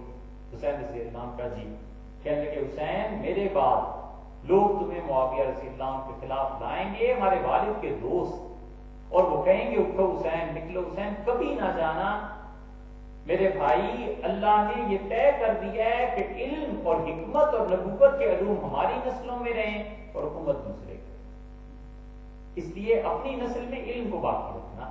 یہ حسن رضی اللہ عنہ کی باتیں آپ کو تاریخ میں مل جائیں گی، ابن کثیر وغیرہ جو ہوا ہوئی. حسین رضی اللہ عنہ نہیں اٹھے حضرت معاویہ رضی اللہ عنہ کے مقابلے میں، بالکل نہیں بولے. حضرت معاویہ رضی اللہ عنہ 20 سال حکومت کی ہے. لوگوں نے خط لکھے حضرت حسین رضی اللہ عنہ کو، حسین رضی اللہ عنہ کا معاویہ رضی اللہ عنہ سے معاہدہ بڑے بھائی کر گئے تھے، میں تو نہیں. بعد ہوا جو کچھ ہوا. مختصر قصہ یہ کہ زین العابدین رحمت اللہ علیہ نے ٹکرانے سے انکار کر دیا. مدینہ منورہ میں جب اطلاع پہنچی کہ وہاں یہ حادثہ ہوا ہے کربلا کا، اہل مدینہ اٹھ کھڑے ہوئے اور انہوں نے کہا ہم یزید کی حکومت کے خلاف بغاوت کریں گے، ہم اس کو نہیں مانتے. بغاوت ہو گئی، اور بغاوت بھی اس طرح شروع ہوئی کہ حضرت حنظلہ رضی اللہ عنہ کے بیٹے تھے عبداللہ ابن حنظلہ، وہ آئے اور انہوں نے لوگوں میں بات شروع کی. انہوں نے کہا اللہ کی قسم اگر ہم اب بھی نہ اٹھے کہ رسول اللہ صلی اللہ علیہ وسلم کا خاندان شہید کر دیا گیا تو آسمان سے پتھر برسیں گے. ایک آدمی نے اپنی پگڑی اتار کر اٹھا پھینکی اور اس سے کہا جس طرح میں یہ پگڑی پھینک رہا ہوں اور میرے جسم سے اللہ ہو رہی ہے، اسی طرح یزید کی حکومت پہ بھی ہم لعنت بھیجتے ہیں، اسے رد کرتے ہیں. دوسرے نے جوتا اتار کے مسجد میں پھینک دیا، اس نے کہا اس طرح یزید کی حکومت سے ہم برات کا اظہار کرتے ہیں. جوتوں اور پگڑیوں کا ڈھیر لگ گیا اور یہ لوگ چلے گئے. اور بنو امیہ اس دن مدینہ منورہ میں 1000 کے قریب افراد تھے، سب کو قلعے میں بند کر دیا اور سب کا محاصرہ. اب اموی تھے سارے، یزید اموی تھا. مدینہ منورہ کا گورنر جو تھا وہ ابو سفیان رضی اللہ عنہ کا پوتا تھا، یزید کا چچا زاد بھائی تھا. کہ بنو امیہ پہ بیٹھے بٹھائے مصیبت آ گئی تھی. ہو کیا گیا ہے؟ انہوں نے خط لکھ دیا. دوسرا خاندان جو نہیں اٹھا مدینہ منورہ میں حضرت عمر رضی اللہ عنہ کا خاندان. عبداللہ ابن عمر رضی اللہ عنہ نے تھے. عبداللہ ابن عمر رضی اللہ عنہ اس وقت حضرت عمر رضی اللہ عنہ کے خاندان میں سب سے بڑے آدمی تھے. انہوں نے اپنے سب بھانجوں، بھتیجوں، بیٹوں وغیرہ وغیرہ عورتوں مردوں کو جمع کیا اور ان کا خبردار یزید کی میں بیعت کر چکا ہوں، حکومت یزید کی ہے، ہم اس کے خلاف نہیں اٹھیں گے، چھوڑ دو حکومت سے لڑنا اور ٹکرانا، کچھ بھی ہو جائے ہم اس کے خلاف نہیں اٹھیں گے. وہ سمجھدار لوگ تھے، انہیں سمجھ آ گئی کہ یہاں حکومت سے ٹکر لینا اب اتنا آسان نہیں. تیسرا خاندان جو تھا وہ اور بھی تھا ایک، اور وہ لوگ بھی نہیں اٹھے. وہ تھے حضرت عثمان رضی اللہ عنہ کے بیٹے عمر ابن عثمان نہیں ہوئے. انہوں نے کہا کہ میں نہیں جاؤں گا اور میں یہ کام نہیں کروں گا. تو اس طرح یہ 3-4 خاندان بڑے الگ ہو گئے. زین العابدین رحمۃ اللہ علیہ کو کہا گیا ان کا بالکل نہیں، ہمارے خاندان میں سے کوئی اس بغاوت میں شریک نہیں ہوگا. یزید کو جب اطلاع ملی تو وہ اس حال میں اطلاع ملی اس کو کہ لکھا ہوا ہے تاریخ میں کہ اسے گھٹنوں میں تکلیف ہو گئی تھی. تو اطباء نے کہا کہ تم ٹھنڈے پانی میں اپنے پاؤں کو رکھو. کوئی ہو گئی ایسا علاج اس کا، تو ٹھنڈے پانی میں پاؤں رکھ کے بیٹھا. وہ تو جب پتا چلا کہ اہل مدینہ نے کر دیا یہ اور ہمارے خلاف بغاوت ہو گئی ہے، مکہ میں عبداللہ ابن زبیر رضی اللہ عنہ پہلے ہی بغاوت کر کے بیٹھے ہوئے ہیں اور ان کی خلافت وہاں قائم ہو گئی ہے. حرمین شریفین میں اگر حکومت نہ رہی تو پورے عالم اسلام میں اس کا کیا اثر پڑے گا. اس نے حضرت نعمان ابن بشیر رضی اللہ عنہ سے کہا کہ تم جاؤ اور نعمان جا کر ان اہل مدینہ کو سبق سکھاؤ. حضرت نعمان رضی اللہ عنہ انکار کر دیا. نعمان اور مدینہ منورہ میں عبداللہ ابن حنظلہ رضی اللہ عنہ دونوں کی ماں ایک تھی، باپ مختلف تھے، ماں ایک تھی، اس کے بھائی تھے. نعمان رضی اللہ عنہ نے انکار کر دیا، ان کا میں نہیں جاتا. زیاد کو اس نے پیغام بھجوایا. زیاد نے جب یہ کربلا میں جو کچھ کیا تھا، جب اسے پیغام ملا کہ یزید اب یہ چاہتا ہے تو اس نے کہا اللہ کی لعنت ہو یزید پہ، کل میں نے حضور صلی اللہ علیہ وسلم کی اولاد کے قتل کر کے خون ہاتھ سے رنگے، آج اہل مدینہ کو بھی میں اس لپیٹ میں لے لوں، میں تو بالکل نہیں کروں گا. اس نے اس لیے کہا کہ اس کو اس کی ماں نے بڑی لعنت کی. جب یہ سارا کربلا کا واقعہ ہو گیا ہے، گھر پہنچا تو ماں سے جوتے پڑے. اس نے کہا کوئی تو شرم کی ہوتی، حضور صلی اللہ علیہ وسلم کا نواسا تھا، وہ اتنا اچھے خاندان کے لوگ تھے، تم نے یہ کیا کر دیا؟ تو ماں نے جو کچھ کہا اس کا اثر ہوا. اور سیاسی طور پر یہ اثرات ہوا کرتے ہیں. بہت کم لوگ ہوتے ہیں جن پر خاندانوں کے یا گھر کے ایسے سیاسی اثرات مرتب ہوں. حضرت عمر رضی اللہ عنہ ایسے نہیں. حضرت عمر رضی اللہ عنہ کی اہلیہ نے ایک سیاسی کام میں انہیں مشورہ دیا کہ بالمومنین آپ یہ کر لیں، اور اس کا اثر پوری مملکت پہ پڑ سکتا. حضرت عمر رضی اللہ عنہ ہنس پڑے اور انہوں نے جو جواب دیا وہ ہے مطلب سمجھنا چاہیے اس کو. حضرت عمر رضی اللہ عنہ نے کہا میری محبوبہ تم تو ایسے ہو جیسے کھلونا ہوتا ہے، کبھی کبھی ہم جی بہلا لیتے ہیں، اس کا یہ مطلب نہیں ہے کہ ملکی امور میں بھی میں تم سے مشورہ کرنے لگا تمہاری بات سننے کا. یہ بات نہیں ہے کہ اسلام نے منع کیا، عورت کو مشورے کا اختیار دیا ہے، حق دیا ہے، لیکن مرد اتنا مضبوط ہونا چاہیے جسے پتا ہو کہ بیوی جو کچھ کہہ رہی ہے کس اثر کے تحت کہہ رہی ہے، اس کی طبیعت نرمی کی ہے، اس کا مزاج ہے، اس کے خاندان کے اثرات ہیں، یا کسی نے پڑھا دیا. جو آدمی اتنی باتوں کو الگ الگ کر کے سوچ سکے نا، اس کو سمجھنا چاہیے. حضور صلی اللہ علیہ وسلم آئے، حدیبیہ میں معاہدہ ہو گیا، صحابہ رضی اللہ عنہ بڑے مایوس بیٹھے تھے کہ کیا کریں، اب واپس جائیں گے مدینہ منورہ، یہاں مکہ میں ہم لڑے کیوں نہیں، یہ کیوں نہیں کیا. اور حضور صلی اللہ علیہ وسلم معاہدہ کر لیا، سب مایوس بیٹھے ہوئے سر جھکائے، اور رسول اللہ صلی اللہ علیہ وسلم آئے غصے میں خیمے میں، اور آپ نے فرمایا میں ان سب سے کہہ رہا ہوں کہ اٹھو احرام کھولو اور قربانی کرو، یہ لوگ کیوں نہیں میری بات سنتے. ام المومنین ام سلمہ رضی اللہ عنہا نے مشورہ دیا، ان کا آپ کچھ نہ فرمائیں، جائیں احرام کھول کے اور اپنی قربانی ذبح کر دیں اور پھر دیکھیں کیا ہوتا ہے. حضور صلی اللہ علیہ وسلم اسی مشورے میں عمل کیا، احرام کھول کے جب باہر گئے اور جانور لٹا کر جب ذبح کیا تو صحابہ رضی اللہ عنہ اس طرح دوڑے اپنے جانوروں کی طرف. ایک صحابی رضی اللہ عنہ کہتے لگتا تھا کہ ایک دوسرے کو قتل کرنے چلے. مشورہ تھا نا، صحیح کارگر ثابت ہوا. تو مشورہ عورت کا مانتا ہی ہے آدمی، لیکن حکمرانی مملکت ان چیزوں میں اس کے اچھے پہلو بھی برے پہلو بھی دونوں آپ کے سامنے رکھ رہا ہوں. تو ہوا کیا وہاں پہ، وہ عبداللہ ابن حنظلہ رضی اللہ عنہ وہ کھڑے ہو گئے، بغاوت ہو گئی، اور اہل مدینہ نے ان کو گھیر لیا. اب انہوں نے خط لکھا یزید کو، یزید نے فوج بھیج دی. اب یزید کا کوئی ماننے کو تیار نہیں تھا. آخر اس نے مسلم ابن عقبہ کو اس نے کہا تم جاؤ اور ان اہل مدینہ کو وہ سبق سکھاؤ کہ ہمیشہ کے لیے یاد رکھیں کہ بغاوت کیسے ہوتی ہے. اور ایک ایک ہزار یا ایک 100 مختلف روایات ہیں، یہ دینار اس نے ہر فوجی کو دیے، اور اس نے کہا 3 دن تک اہل مدینہ کو بلانا، اور 3 دن کے بعد پھر قتل عام کی تمہیں اجازت ہے. وہ پہنچا مسلم ابن عقبہ، تو مروان اور عبد الملک یہ لوگ باہر آئے، اور مدینہ منورہ میں داخلے کا موقع نہیں اسے مل رہا تھا. اہل مدینہ نے خندق کھود دی. عبداللہ ابن حنظلہ رضی اللہ عنہ کے کہنے پہ خندق کو یہ پار نہیں کر سکتے تھے. تو عبد الملک نے جا کے کہا کہ تم فلاں جگہ سے جاؤ اور حرہ کے مقام پر آؤ، اور وہاں پر اس طرح سے ہوتا ہے حملہ کرنا شام کے وقت میں، کیونکہ سورج اتنا تیز وہاں پڑتا ہے کہ سامنے کی فوج کی نظریں اس سے چکا چوند ہو جائیں گی اور تمہارا حملہ کامیاب بھی ہو سکتا ہے. مسلم ابن عقبہ پہنچا، 3 دن تک اس اہل مدینہ سے کہا کہ بغاوت ختم کر دو. انہوں نے کہا ہرگز ختم نہیں کریں گے، ہم یزید کی حکومت ہی نہیں چاہتے. پھر حضرت جابر ابن عبداللہ رضی اللہ عنہ زندہ تھے مدینہ منورہ میں، یہ غالباً آخری صحابی ہیں رضی اللہ عنہ جن کا انتقال ہوا ہے. بڑی شخصیت تھی، اتنی بڑی شخصیت تھی کہ رسول اللہ صلی اللہ علیہ وسلم کے ساتھ ایک مرتبہ یہ سفر کر رہے تھے، اور یہ کہتے تھے کہ نبی کریم صلی اللہ علیہ وسلم نے اس رات میں عشاء کے بعد سفر شروع کیا، اور فجر کے قریب ہم مدینہ منورہ پہنچے، اور اسے ایک رات میں 25 یا 27 مرتبہ میرے لیے یہ دعا مانگی کہ اللہ جابر کو بخش دے، اللہ جابر کو بتائیں. جابر ابن عبداللہ رضی اللہ عنہ اتنی بڑی شخصیت ہے، وہ بھی رک گئے. انہوں نے کہا ہم نہیں لڑتے حکومت کے خلاف. ان کو پتا تھا کہ جو کچھ کربلا میں ہو چکا ہے نا، یہ واقعہ اب پھر کہیں پیش آ جائے گا. یہ سب لوگ ایک طرف ہو گئے اور اہل مدینہ نے لڑنا شروع کیا، اور پھر لڑائی میں اہل مدینہ کو شکست ہوئی. اور پھر مسلم ابن عقبہ جب مدینہ منورہ میں داخل ہوا ہے تو پھر تو اس نے پورے ظلم کی انتہا کر دی. اسی لیے مورخین کو آپ دیکھیں گے وہ مسلم ابن عقبہ کی بجائے مصرف ابن عقبہ لکھتے. مسلم کا مطلب تو مسلمان نا، مصرف کا مطلب جو حد سے ہی بڑھ جائے، اس نے حد کر دی. اس نے کہا مسجد نبی سے نکالو یہاں گھوڑے مارو. کہنے لگا کل اہل مدینہ کے مال، عورتیں اور شاید آگے تمہارے لیے جائے، فوج والوں جو چاہو۔ پھر قتل ہونا شروع ہوئے اور اکابر صحابہ رضی اللہ عنہ قتل ہو گئے، 600 سے زائد تابعین سے ایک دن میں انہوں نے مار ڈالے۔ سعید بن مسیب رحمۃ اللہ علیہ کو قتل کرنے کے لیے آئے تو سعید بن مسیب رحمۃ اللہ علیہ وہ کسی نے کہہ دیا کہ اس سے پوچھا کہ تمہارا بنو امیہ کے متعلق کیا خیال ہے؟ انہوں نے کہا اللہ کی لعنت ہو ایسے ظالم حکمرانوں پہ۔ وہ قتل کرنے لگا تو کسی نے روک دیا، اس نے کہا یہ پاگل ہیں، دیوانے ہیں، انہیں کچھ پتہ نہیں چلتا، چھوڑو پاگلوں کو کیا مارنا ہے۔ اس طرح جا کے ان کی جان۔ حضرت عثمان رضی اللہ عنہ کے بیٹے کو بلا لیا اور اسے مسلم بن عقبہ نے کہا اچھا تم میرے ساتھ چالیں کھیلتے ہو، چالیں چلتے ہو، شام والے آ جائیں تو تم کہتے ہو کہ میں امیر المومنین کا بیٹا ہوں، اور ہمارے خلاف بغاوت ہو جائے تو تم کہتے ہو بالکل ٹھیک کیا ہے، تم جیسے منافقوں کی سزا یہ ہے معاذ اللہ، اور قتل کر دیا۔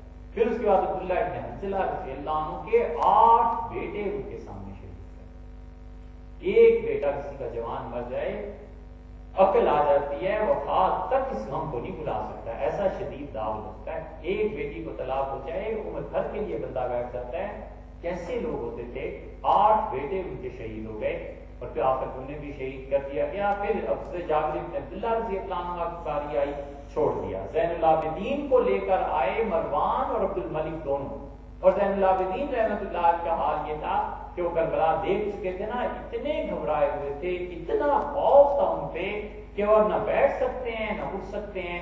آخر آئے مسلم بن عقبہ کے سامنے، اس نے دیکھا، اس نے کہا اچھا تم وہی ہو جو کربلا میں بھی آئی، تم وہی نسل، تم وہی اسی خاندان سے۔ تو انہوں نے کہا پانی پلا دو، تو کہنے لگا پانی پی کے تم یہ چاہتے ہو کہ تمہیں قتل سے امان مل جائے، اور میں تمہیں جانتا ہوں تم کیا چیز ہو اندر سے۔ پانی مروان نے مانگ لیا، اس نے کہا اچھا مجھے پانی دے دو۔ تو مروان تو اپنا بندہ تھا، پانی اس نے تھوڑا سا پیا، پھر حضرت زین العابدین رحمۃ اللہ علیہ کو دے دیا۔ تو زین العابدین رحمۃ اللہ علیہ کو پہلے تو ڈانٹتا رہا، اس کا پانی پی تو تاریخ میں آتا ہے زین العابدین رحمۃ اللہ علیہ کے ہاتھ کانپتے رہے، نہ وہ رکھ سکتے تھے پانی نہ پی سکتے تھے۔ پھر مروان نے تسلی دلائی کہ حضرت آپ پی۔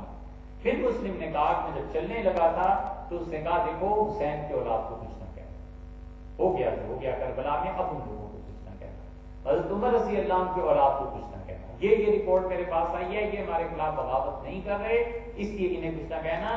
اس دن سعید ابن مسیب رحمۃ اللہ یہ ابو سعید خدری رضی اللہ عنہ بھی تھے۔ ابو سعید خدری رضی اللہ عنہ نے کیا کیا، انہوں نے جب مدینہ منورہ میں یہ قتل اور خون دیکھا تو ایک غار میں چلے گئے، ایک فوجی وہاں پہنچ گئے اور سعید ابن مسیب ابو سعید رضی اللہ عنہ سے کہنے لگا کہ تم کون ہو، کیسے آئے ہو، کس کے ساتھ؟ ان کا میں اہل مدینہ کے ساتھ۔ اس نے کہا کہ تمہارا قتل ضروری ہے۔ تو انہوں نے کہا یہ میں نے اپنی تلوار توڑ دی ہے، باقی جو مرضی ہے۔ اس کا کیوں توڑ دیا؟ اس کا حضور صلی اللہ علیہ وسلم مجھ سے فرمایا تھا کہ جب قتل شروع ہو جائے نا تو ابو سعید اپنی تلوار پتھر پہ رکھ کے توڑ دینا، اور جو تمہیں قتل کرنے آئے اس سے کہنا کہ میں آدم کا دوسرا بیٹا بن جاؤں، شہید ہو جاؤں، یہ زیادہ اچھا ہے بجائے اس کی کہ پہلا بیٹا ہوں۔ تو فوجی کی دماغ میں آ گئی بات، اس نے کہا آپ نے حضور صلی اللہ علیہ وسلم کو دیکھا ہے، کون ہے؟ ان کا میں ابو سعید، اس کا وہ جو حضور صلی اللہ علیہ وسلم کی روایت کرتے ہیں اس کا میں تمہیں چھوڑ دیتا ہوں۔ اکابر صحابہ رضی اللہ عنہ کی شہادت ہوئی ہے، بھی ہوا جو کچھ کے ہوا 3 دن کے بعد جا کر کہیں امن ہوا ہے، وگرنہ 3 دن میں جو آدمی ملا ہے قتل ہو گیا، اس کے علاوہ جو کچھ ٹوٹا ہے وہ لگے۔ ہم کہتے ہیں یہ فتنہ تھا، اس کو کہتے ہیں واقعہ ہررا۔ ہررا اصل میں کہتے ہیں ان پتھروں کو جو جل گئے تھے، صدیوں سے قدیم پتھر مدینہ منورہ کے باہر تھے، دھوپ ان پہ پڑتی تھی اور وہ سیاہ پتھر ہو گئے تھے۔ ہررائے واقع جسے کہتے ہیں، یعنی سیاہ پتھروں والی جنگ، وہ سیاہ پتھر جو تھے اس پر یہ واقعہ ہوا تھا، چونکہ اہل مدینہ باہر جا کے لڑے تھے، پھر خندق کو بھی عبور کر کے چلے گئے تھے۔ اس لیے ہم کہتے ہیں کہ یہ جو رسول اللہ صلی اللہ علیہ وسلم دیکھ رہے تھے نا، جو چیز اترتی ہوئی فتنہ، وہ یہ خون تھا، وہ یہ چیزیں تھیں، لیکن آپ نے عالم مثال میں دیکھی ہیں۔ یہ ایسے ہی ہے جیسے کوئی آدمی عالم مثال میں خواب میں دیکھتا ہے۔ مثلا ایک آدمی دیکھتا ہے کہ آسمان سے خون نازل ہو رہا ہے، وہ خون اب موت ہے، بظاہر تو اسی شکل میں دکھایا جا رہا ہے کہ خون ہے، لیکن خون کی تعبیر کیا ہے؟ وہ خون کی تعبیر موت ہے۔ ایک آدمی دیکھتا ہے مجھے پانی مل گیا ہے بہت زیادہ، کہیں چشمہ، کوئی ایسی چیز۔ حضور صلی اللہ علیہ وسلم کے زمانے میں عثمان رضی اللہ عنہ کے متعلق یہ خواب دیکھا گیا، عثمان بن مظعون رضی اللہ عنہ ابن عفان نے، تو آپ نے اس کی تعبیر دی۔ آپ نے فرمایا یہ جو پانی کا چشمہ تم نے دیکھا ہے کہ عثمان کے پاس ہیں، تو یہ ان کے نیک عمل ہیں جو اللہ نے تمہیں دکھائے۔ پانی بعض اوقات وہ مال سے اس کی تعبیر دی جاتی ہے. ایک آدمی دیکھتے ہیں مجھے بہت زیادہ پانی مل گیا اس کے اندر، اسے بہت زیادہ مال اور پیسہ مل جائے گا، ایسی چیزوں سے تعبیر دی جاتی ہے. حضرت حسن رضی اللہ عنہ نے حضرت عثمان رضی اللہ عنہ کی شہادت کے بعد خواب دیکھا. آیا کئی جگہ تاریخ میں. حضرت علی رضی اللہ عنہ بیٹھے ہوئے تھے دوستوں کے ساتھ، اور ان کا والد میں نے آج رات خواب میں دیکھا ہے امیر المومنین سیدنا عثمان رضی اللہ عنہ کو، اور عثمان رضی اللہ عنہ نے امیر المومنین نے اپنا سر اپنے ہاتھ پہ رکھا ہوا تھا ہتھیلی، اور اللہ کے سامنے لے گئے اور اللہ تعالیٰ سے عرض کیا کہ اللہ اس امت سے پوچھ مجھے کیوں قتل کیا، میرا کیا قصور. اور پھر اس کے بعد میں نے دیکھا کہ 2 خون کے بدنالے آسمان سے زمین کی طرف چلے ہیں اور شرح خون بہ رہا ہے.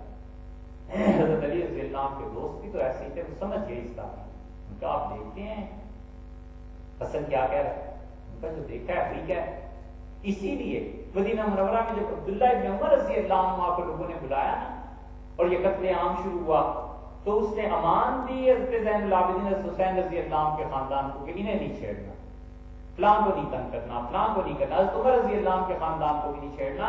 عبداللہ ابن عمر رضی اللہ عنہ باہر نکلے تاکہ دیکھیں مدینہ منورہ میں کیا ہو رہا ہے. تو انہوں نے بار بار بس ایک فکرہ کہا، انہوں نے کہا کہ یہ عثمان کا خون ہے، عثمان کا خون. مطلب یہ تھا کہ جو کچھ عثمان رضی اللہ عنہ کے ساتھ مدینہ منورہ میں ہوا اور ہم لوگوں نے کچھ کوتاہی کی، ان کی حفاظت نہیں کر سکے، اب یہ اس کا بدلہ دینا پڑ رہا ہے کہ مدینہ منورہ میں اتنا. تو شاہ صاحب رحمۃ اللہ یہ بتانا چاہتے ہیں کہ حضور صلی اللہ علیہ وسلم جن فتنوں کو برستے ہوئے دیکھ رہے تھے، یہ اصل میں عالم مثال تھا اس کو ثابت کرنا.